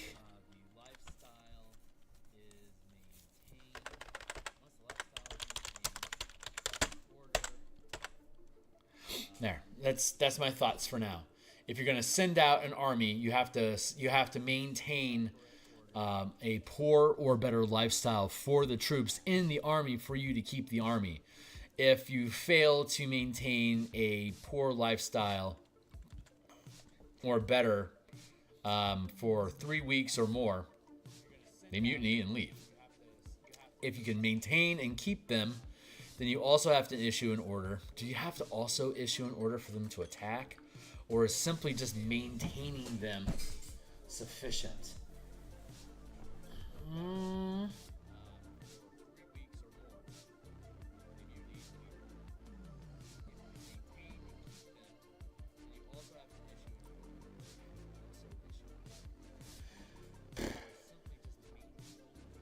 And is making a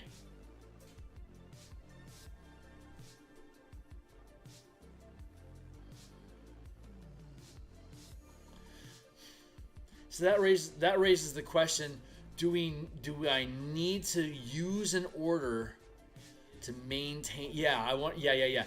I want to issue an order to maintain a lifestyle, because I could also just spend points to lock that order in place. Because you want to roll an order when there's a chance of success or failure, or a degree, and when there's a random degree of success, then it should be an order that's issued.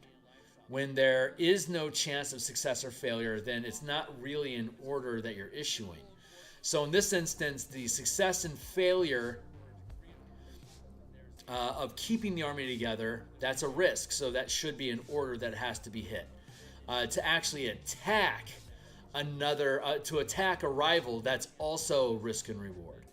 And so that should also require an order. So yeah, no free orders. Though you can avoid having to roll to maintain a lifestyle by spending points. Once you establish a lifestyle, you can spend points to delay having to issue to roll your lifestyle again. You can sustain your lifestyle by spending points on it, but only for a limited time. And depending on the size of your bastion, the rank of your bastion determines how long you can maintain a favorable lifestyle. But you have to basically permanently tap bastion points to be able to sustain that lifestyle long term. And that is all appropriately framed as maintain. Just as being able to acquire things should be properly framed as trading, harvesting, or crafting and powering. That feels right too. So sorry, I backed away from my camera and my screen a little bit because I've got a foot thing going on that I don't necessarily need to share with you guys on screen. So I'm backing far enough away from the screen to be able to resolve this thing. I've got a fire going, and it's dehydrating my feet, and if my feet dehydrate too much, they crack, and then I could potentially get a leg infection. So I want to avoid leg infections by keeping my foot healthy, by keeping it moisturized. And I don't need to share that with you, but I could feel them getting ready to crack, and it's like, well, if I wait another hour while I'm on stream to take care of this, I'm probably going to regret it. So I'm doing it now. So forgive my uncouth behavior here, my poor streaming etiquette, as it were. So, but I think we're establishing a better frame of reference here for these facilities. And although I like to diversify, I don't like stacking up a particular type of order on any particular facility. I think it's okay for I think it's going to be okay. Pardon me. There we go. For the auction house. But yeah, the general rule that we have established with the auction house and other facilities is that if you're going to grant bonus dice, those dice can't apply to any unique orders that you also gain from that facility. So, like, if I have a facility that I can, by issuing an order, I can, I don't know, summon an angel as an ally or something like that, as a recruit order, then I shouldn't also be able, with that same facility, grant an extra die when issuing the recruit order. That's double tapping. That's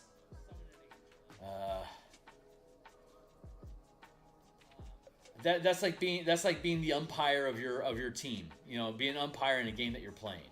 It's an unfair advantage. It requires regulation, and that would be an example of a deregulated facility. And we want to maintain regulation to diversify and give reasons to mix and match different type of facilities together. So, okay, now that we got that established, I think we can actually, and my feet are resolved.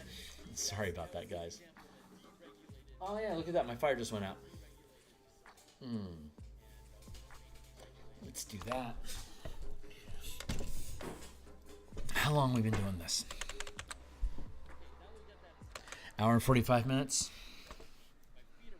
Okay, I'm going to go till, I got another half hour. I'm going to go till 8 o'clock today. And then we'll be back on Monday and we're going to continue it. But I think I'm happy enough with the orders now.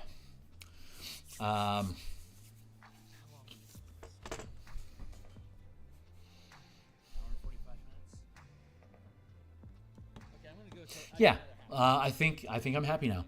So let's go to here. This is the document that we're working on. Let's consolidate this and merge it over here with this.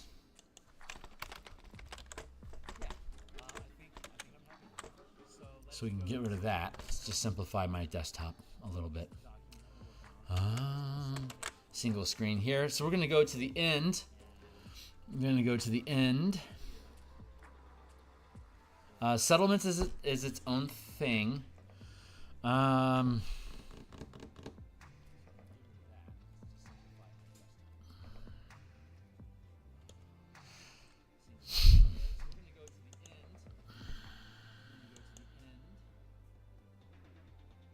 We should probably have settlements after orders.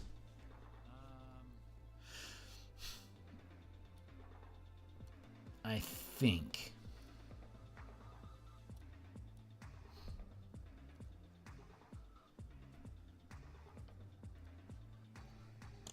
Yeah, let's see if we can get away with this. We have trade. We have research. We have recruit. We have maintain. We have harvest. We have empower. We have craft. 1, 2, 3, 4, 5, 6, 7. Maintain. So now we're going to go back up here into the different facilities.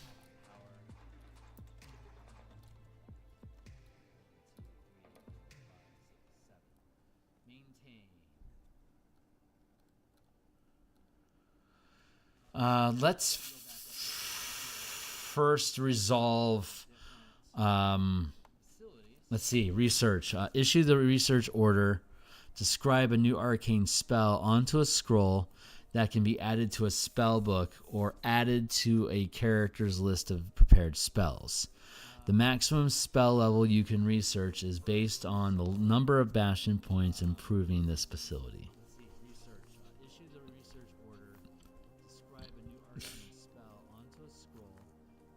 I'm going to leave that be. Trade order.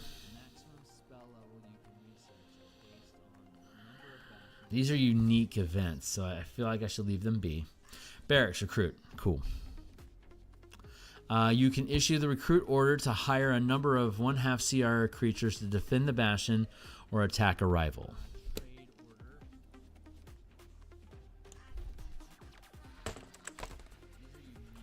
So let's go to recruit. We'll go recruiting soldiers. Barracks, war room. These are examples. Bam. The DC to recruit soldiers.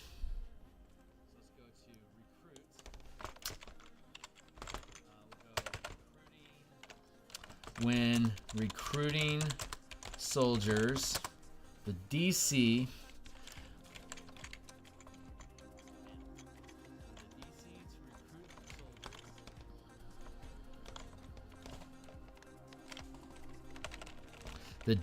of the order and the max amount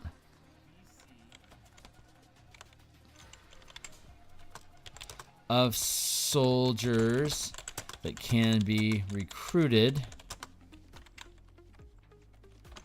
is determined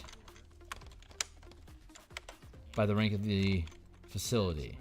You must have sufficient space to retain your soldiers as listed for each rank.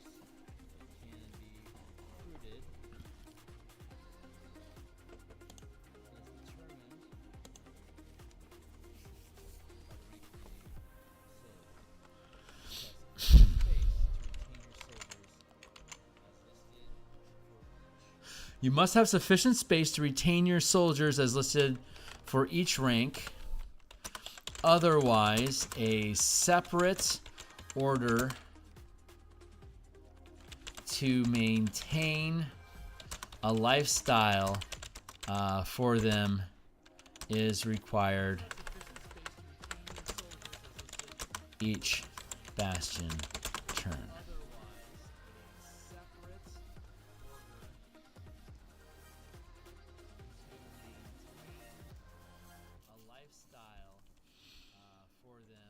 That feels simple enough.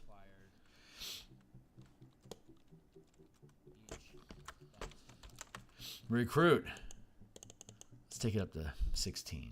And then recruiting soldiers. We can put that in black. Barracks, war room. So now we can go to war room.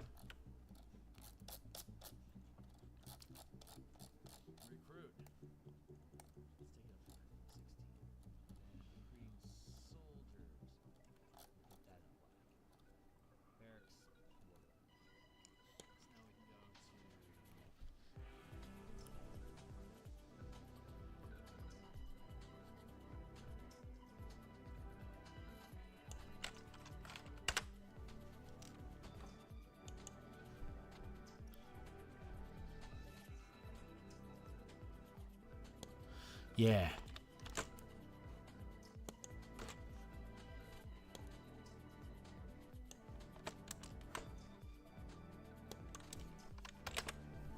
You can issue the recruit order to hire a number of CR 1/2 soldiers to defend the bastion or attack a rival.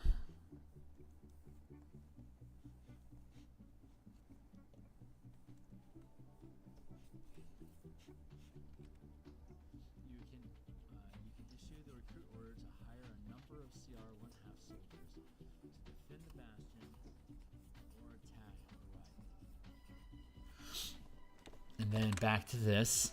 You must have sufficient space to retain your soldiers as listed for each rank. Otherwise, a separate order to maintain a lifestyle.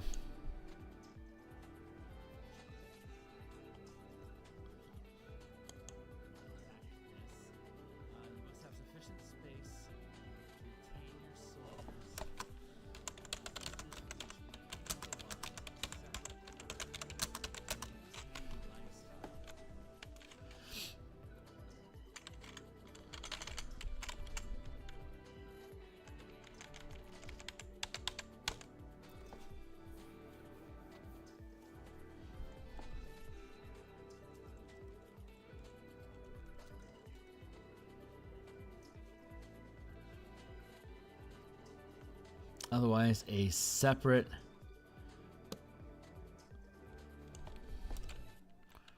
order to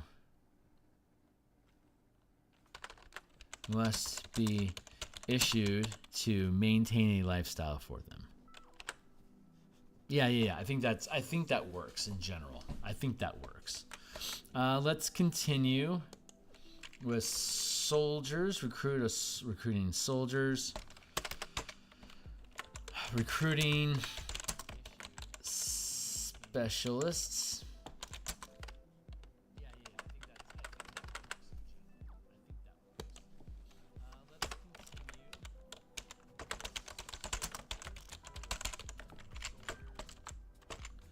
Recruiting hirelings. Let's go through hireling facilities. Recruit order to coax a spirit. I think this is unique enough of an order to leave it be.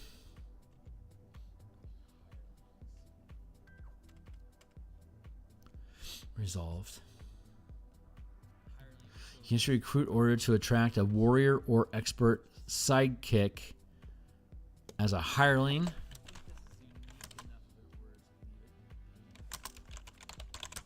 That can also accompany your character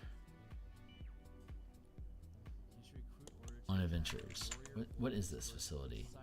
Training area. Love it.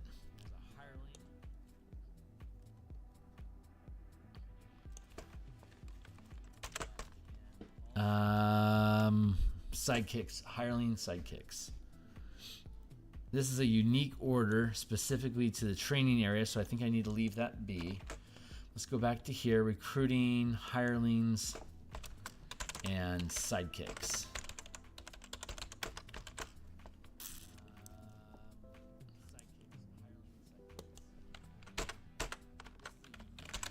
Oh boy, what are all the facilities I can do this with? Jesus.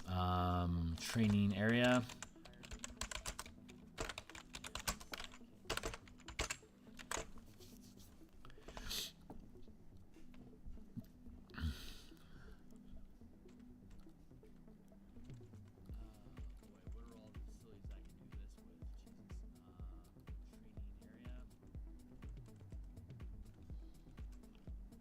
Hold on, looking for the pattern.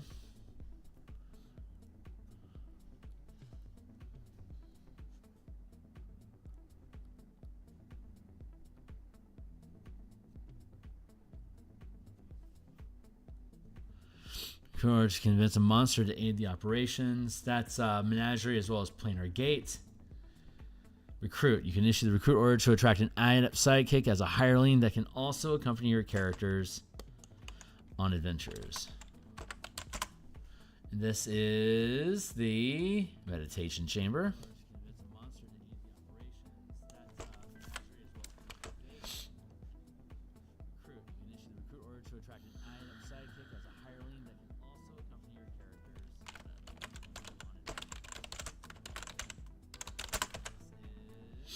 So yeah, see, now that we have the scaffold in place, it's easy for us just to say you can issue the recruit order to attract an adept sidekick as a hireling that can also accompany your characters on adventures, as detailed in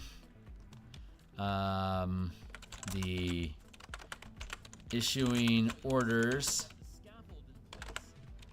section below.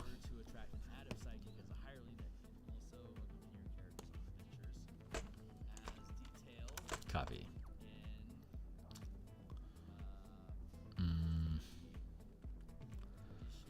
Training hall.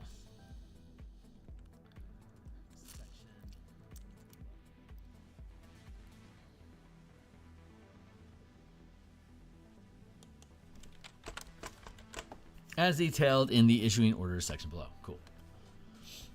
We now have an issuing orders section below. The war room,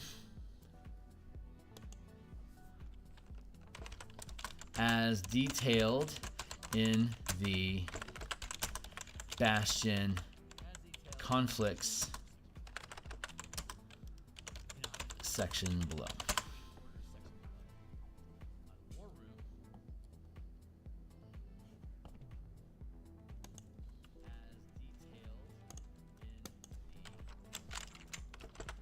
As detailed in the Bastion conflicts section below.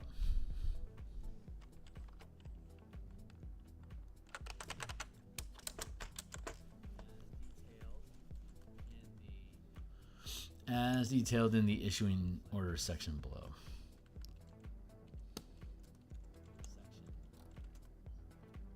War room.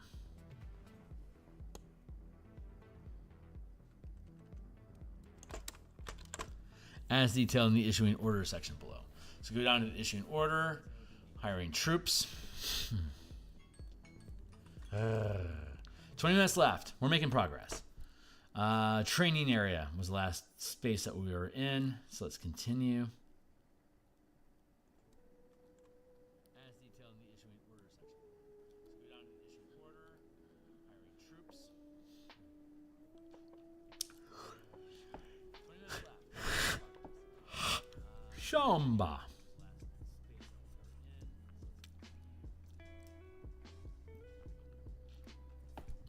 Beep, beep, beep-doo.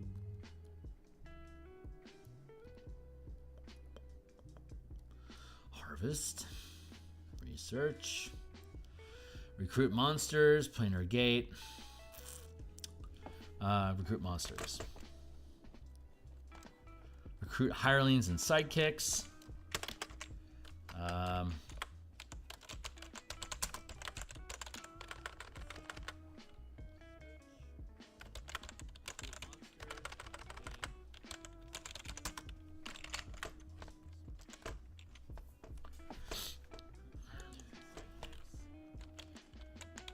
Planar Gate.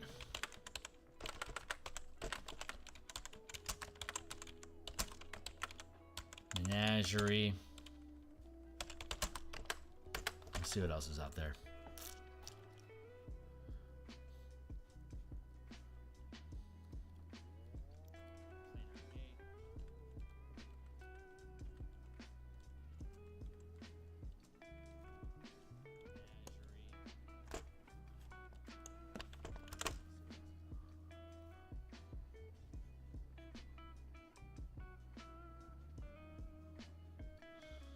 Got it. Good.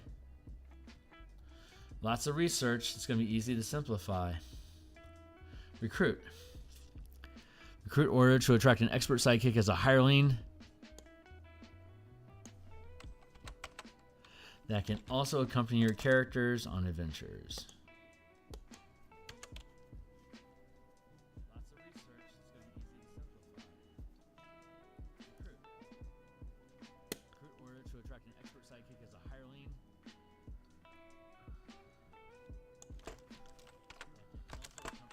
As detailed in the issuing order section below.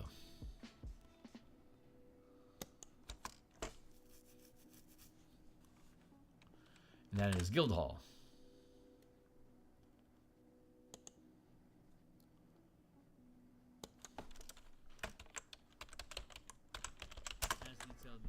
Let's keep going. What else you got? Maintain. You can issue the maintain order. Yeah, that seems appropriate to govern a settlement. Yeah.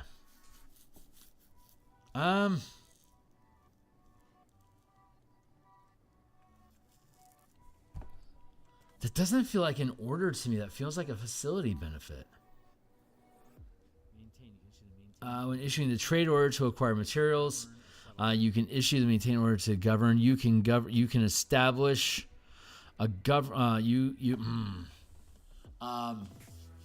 as a facility benefit, you can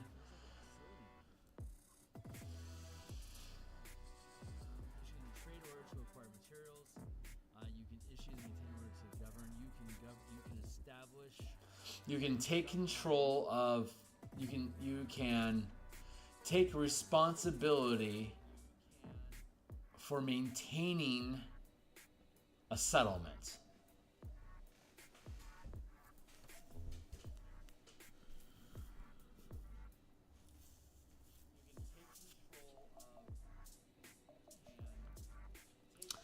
This is gonna need a little bit of work. How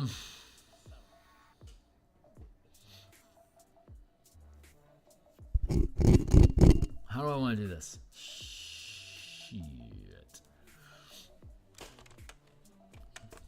I will go over here, of course. Government. Should that be an order that can fail, as in insurgency, coup,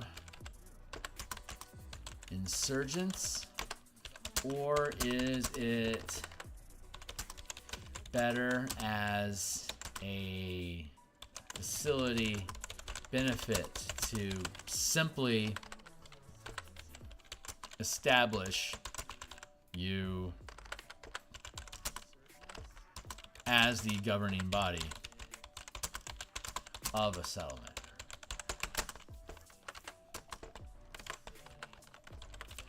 Franchising.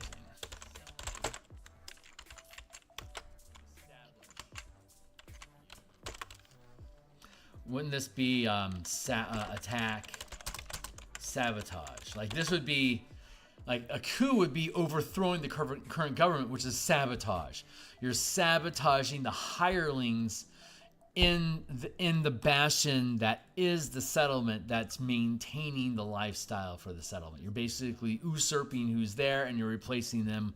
You are now making the lifestyle die roll for the settlement. It's now your policies that determine whether the settlement is thriving or starving. So in that sense, reframing government as a facility benefit seems like the right way to go. It's just a matter of like establishing control. If they're contesting you controlling it, you would then have to perform a coup, which is sabotage. That totally makes sense. So let's go in there and do that.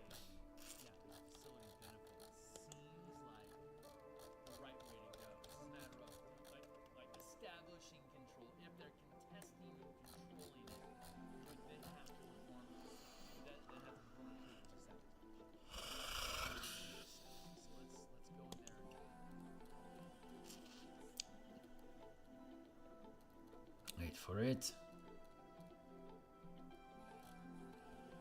Orders, settlements, events and complications, conflicts.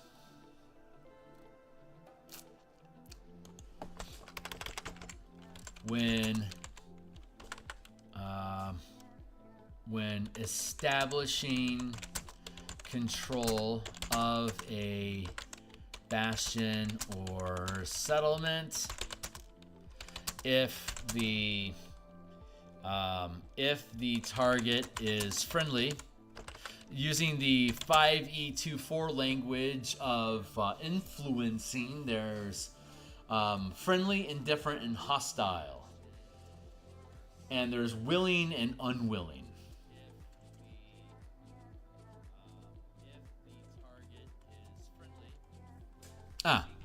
If the target is unwilling,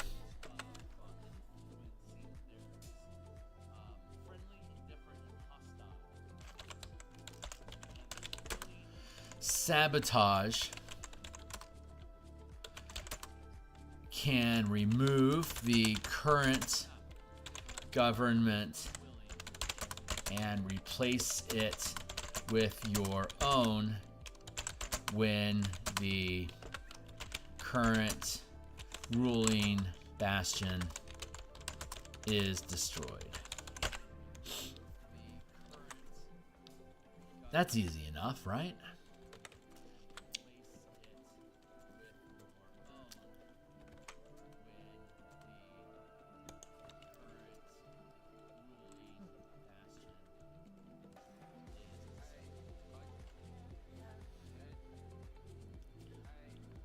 So that makes this a facilities benefit. You can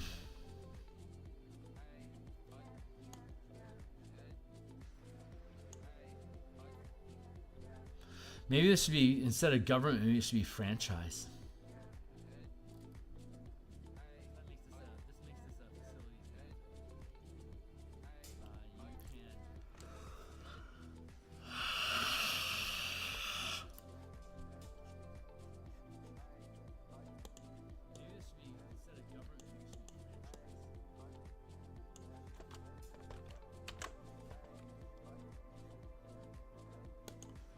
So let's go into settlement.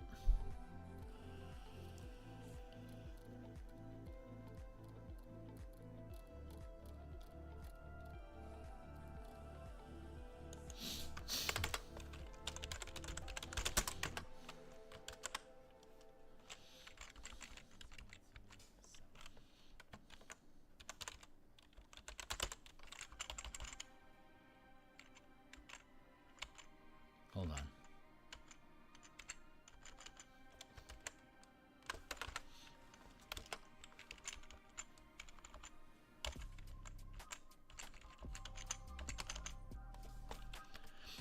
Rank of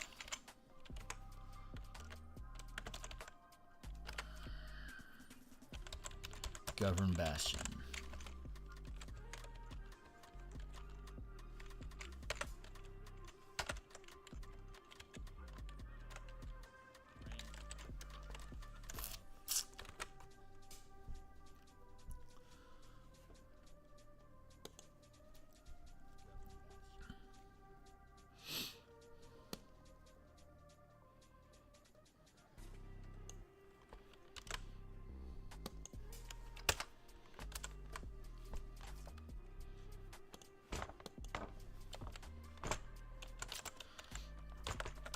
you can govern a settlement as detailed in the settlement section below. The difficulty of governing the settlement is determined by the size of the population as listed below.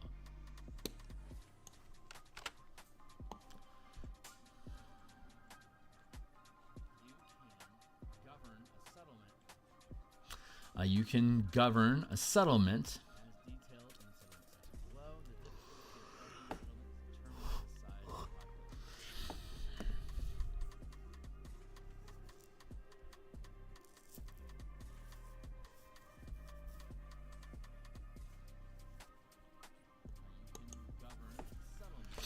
of a rank equal to the number of bastion points expended to improve this facility, as detailed in the settlement section below.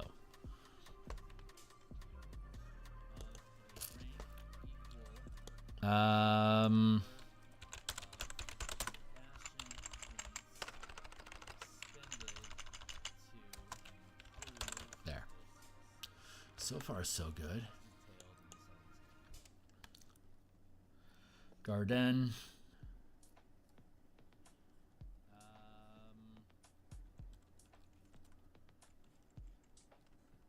Harvest.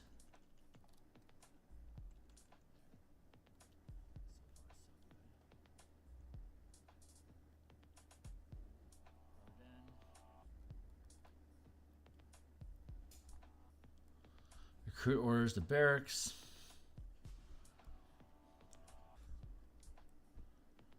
No one else? No one else. Okay, so I guess that's... oh, yeah, and then there's recruiting monsters. Planar Gate, Menagerie.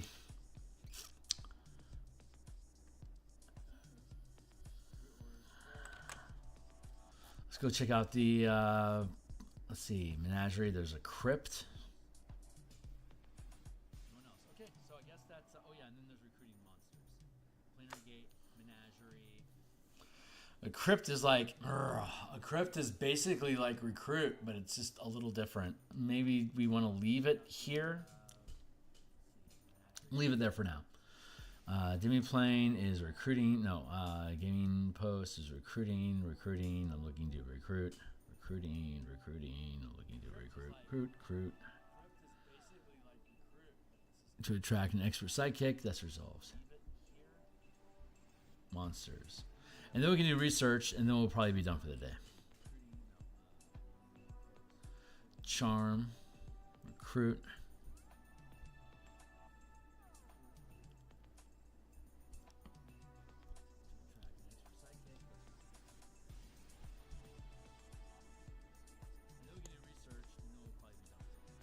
There, okay. Menagerie.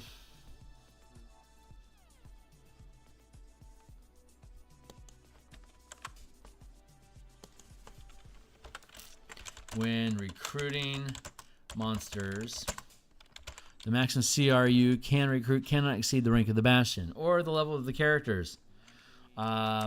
If they are to become sidekicks.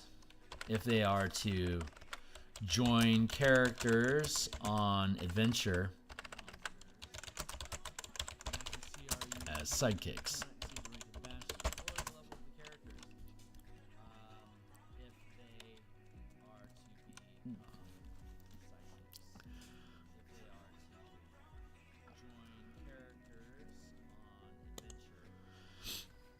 Yeah, and so that is recruit. You can issue the recruit order to convince a local monster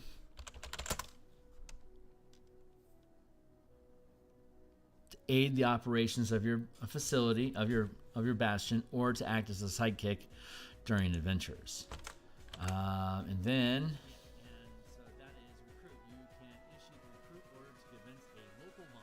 recruit. You can issue the recruit order to convince an extraplanar creature, a local creature,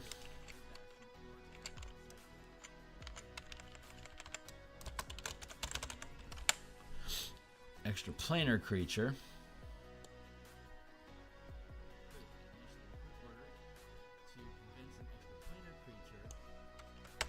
There, that's resolved.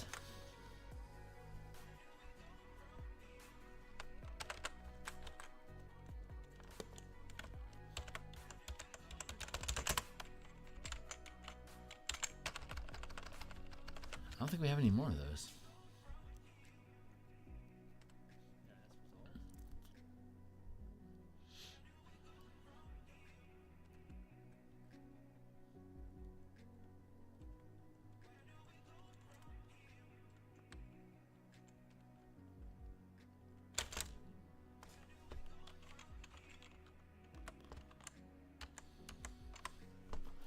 Pub. Sorry, I fell asleep. Sanctum, Scriptorum, Spy Network, research. Trade is kind of like, it's still a CR thing, but it's kind of like how the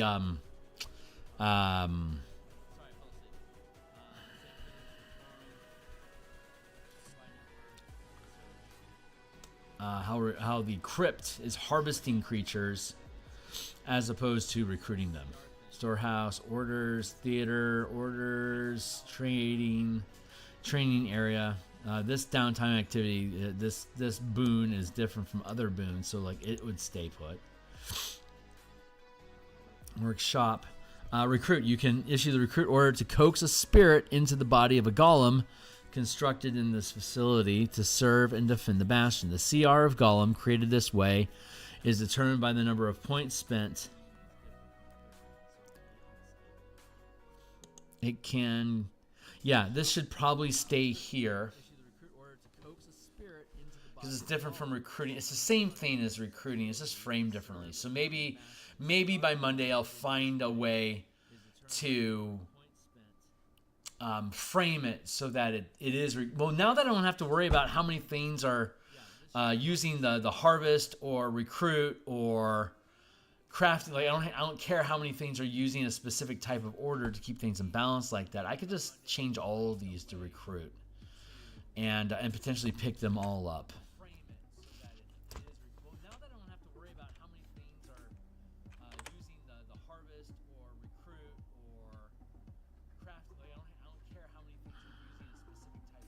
While a golem remains within the bastion and the workshop is undamaged, it can be commanded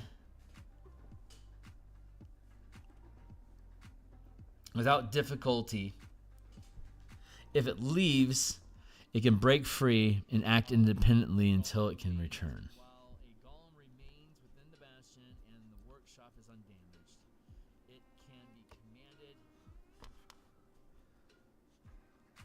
To serve as a hireling and defend the bastion. No, this should probably just stay put. And then we can go to the crypt.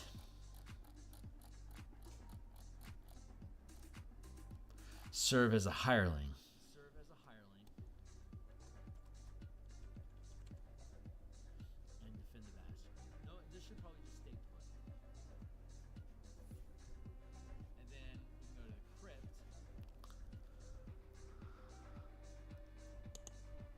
Bound to the bastion to defend it. Yeah, that's different. That is different from soldiers. It's basically the same as soldiers, but it's framed. No, we could do. You can issue the recruit order to animate, like the harvest order. Seems more fit than to animate.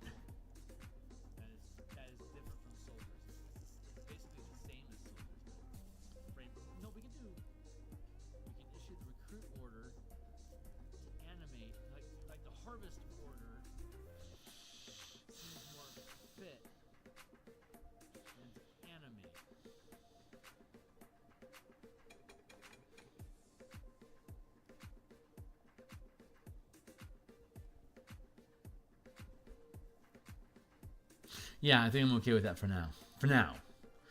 So now let's go through research. Let's structure. Yeah, that's sufficient. Recruiting monsters, recruiting hirelings, recruiting soldiers. Yeah, I think that's okay. Now let's go to research. It's going to be bold 16.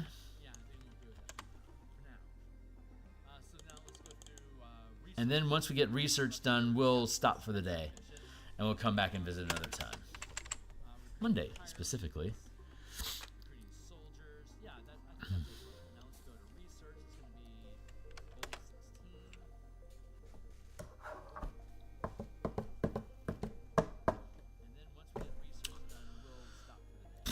Yeah, I'm going to end up changing those to recruiting. The crypt and the workshop, we're going to end up training into recruiting. Because if it's 100% consistent across all, if all orders are consistent, then it establishes a pattern that anyone can use to create their own facilities with, for recruiting purposes. Yeah. Like the undead would be under recruiting soldiers, and the golems would be under recruiting monsters.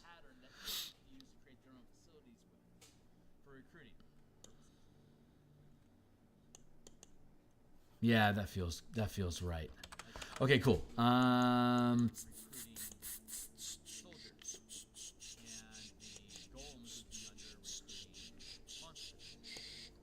Recruiting hirelings, recruiting monsters, recruiting soldiers. Maybe we should change that to troops. Okay, cool.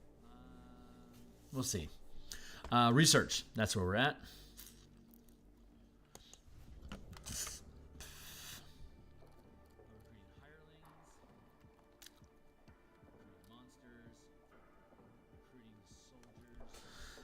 Facility properties, facility benefits, downtime activities, and unique orders. Perfect. Research. Issue the research order to scribe. Okay, that's a unique circumstance. We're just going to leave that one be. Trade. Recruit. You can issue a recruit order. No. Research. Research, damn it. Harvest. No. Research. No. Trade, no.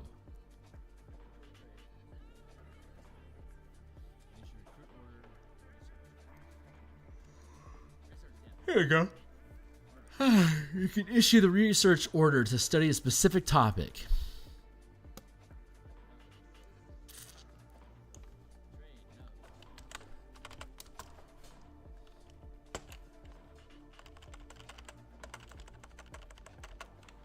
Any specific topic.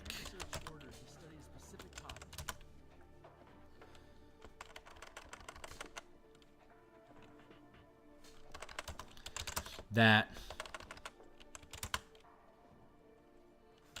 your library has information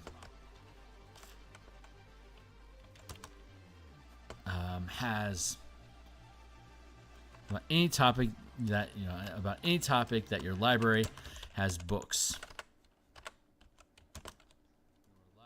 for. Whatever. That's a horrible language, but that's how we're going with it for right now. Research, bam. When researching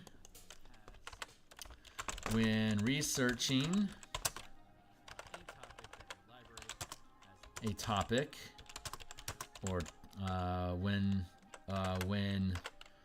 issuing the research order, make a bastion check. Hey, Steve, how you doing? Make a bastion check. The result of the roll determines the number of questions you can ask about the topic. The DM answers truthfully. So the library allows us to issue the research order to study any specific topic that your library has books for. That's horrible language, but it's very consistent. It's very simple. So and then we have Meditation Chamber has no research. Menagerie has no research. Observatory has research.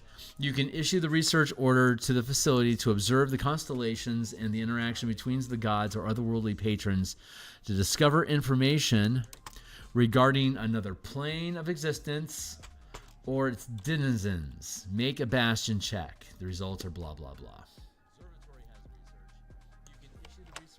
Period. So this is establishing what you can research. And now down in the unique orders section,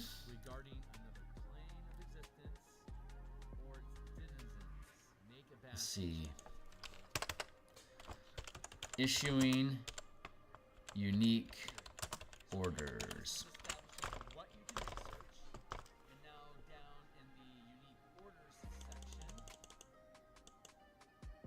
Oops, I forgot to start labeling this stuff. Recruiting, research,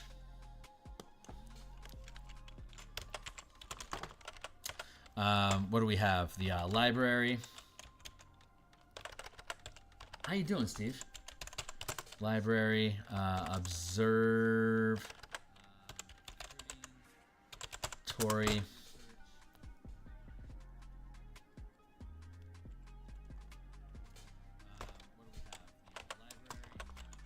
as detailed in the issuing unique orders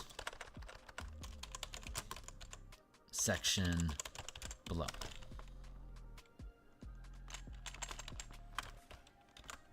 Library.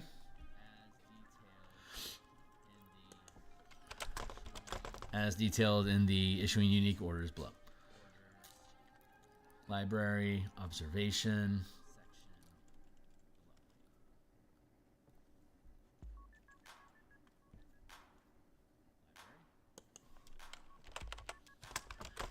As detailed in the issuing unique orders below. This was Menagerie,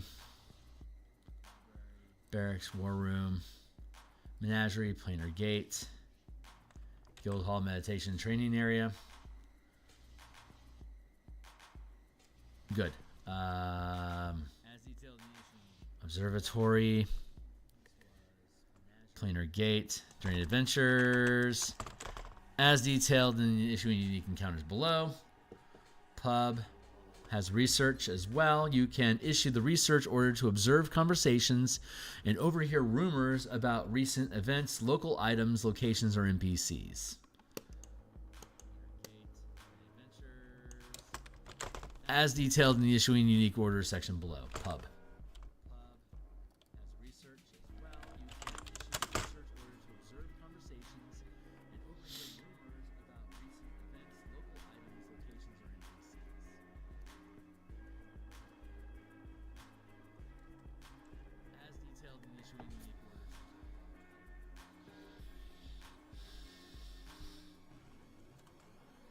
Research, Spy Network. You can issue the research order to this facility to gather information about the people, places, and things, local or abroad, searching for sabotage or information about potential rivals.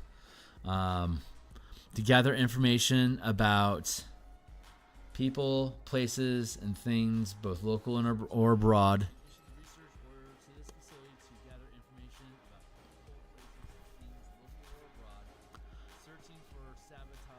About the peoples and places, local or abroad, that are, blah, blah, blah. As detailed below. Well, we can work on the language there.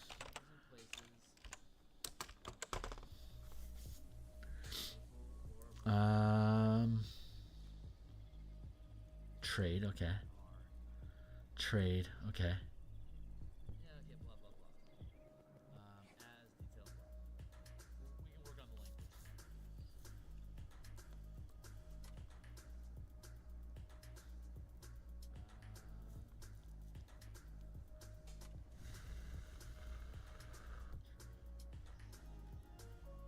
Really? Was that it for research? Really?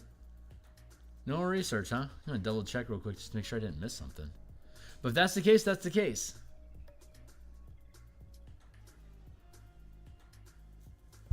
Resolved. See, look how concise this is now.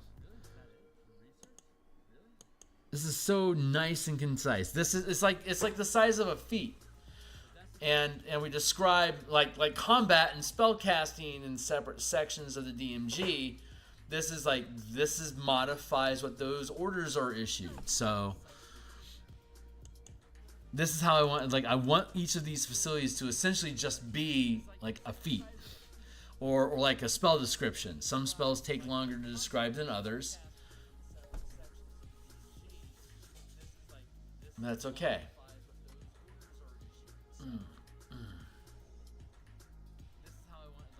I think we can take the settlements and probably drop that into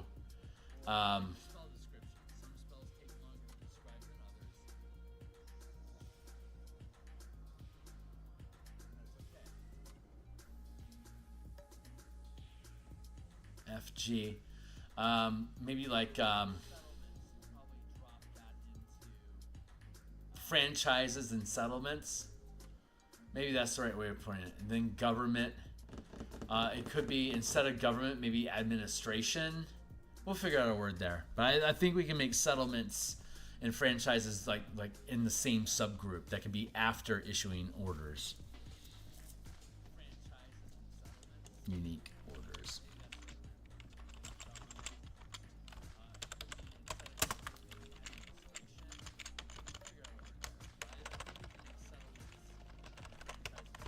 Facility benefits. So simple now. I like that. Okay, let's go through and see if there's any other research stuff laying around that we missed. Just to double check.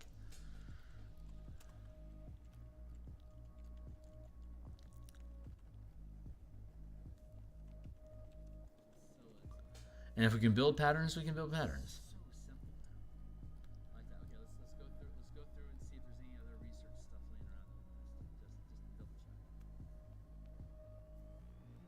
Yeah.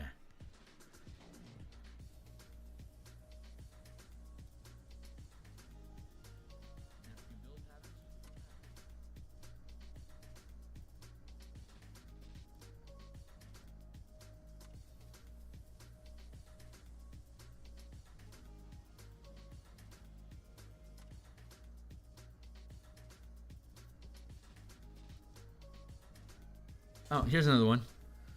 No, that's creating magic items, right? Okay, yeah, that's it. So research and recruiting is essentially done down here. Spy network, pub, spy network.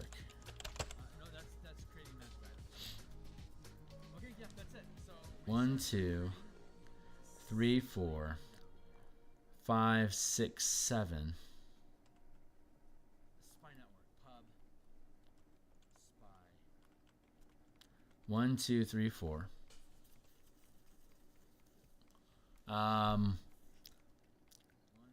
Local stuff, local and foreign stuff, extra planar stuff, and ancient stuff. That covers almost everything. Like, do you need the plans to a local castle? That could either be gained through a library research, or it could be gained through a spy network research. A library research might have the printed maps that everyone knows, but you might need the spy network research to find out if there's any secret passages or traps that have been added to the castle. So, depends on what you have access to. You can frame these things differently. That's an interesting conversation point. Okay, I think that pretty much stitches this up, right? 16, I think this is also 16. Yeah, trade. So when we come back, we'll work on trade, and then we'll work on governing settlements. That seems like a conversation worth having.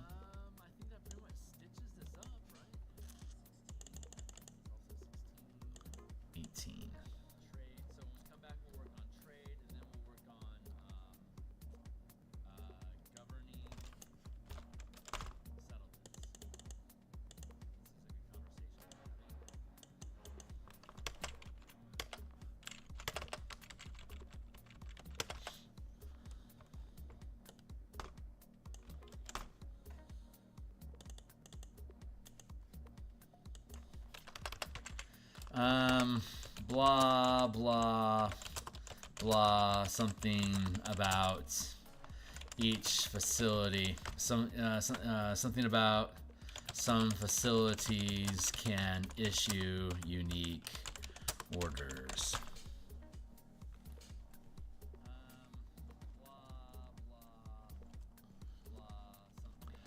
Maybe it should just be issuing orders. No, unique orders makes sense. Issuing orders and then unique orders probably inside of it. Then there's outside of this, there is the maintain order, maintaining a lifestyle order.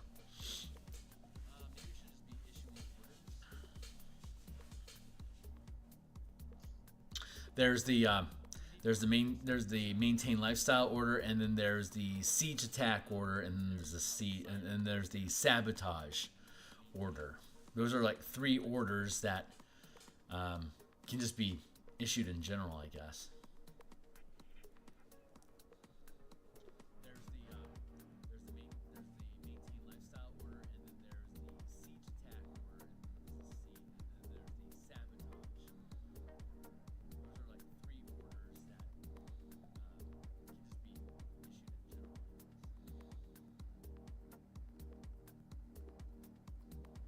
Yeah, I think that works. Okay, cool. I'm just making sure this stuff like is settling good in my mind, and I like how it's settling. So I'm envisioning it. I'm trying to see it appearing on the pages, and it's starting to manifest. So I think this is the right direction for us to go. So I'm going to go ahead and put pause on this for now. We're going to be back tomorrow morning. We're going to continue. We're coloring the artifacts that we've been creating for the Eberron adventure. And then at lunch tomorrow, we'll work on the Alchemist, the last subclass that we need to convert for 2024 using the playtest rules that Wizards released for the Artificer. And then we'll be off for the weekend, and then when we come back on, I'll be doing Mega Dungeon playtesting as a DM for 5th level Martial Powers characters on Saturday. We gained 5th level last week. Yes, 5th level. So good.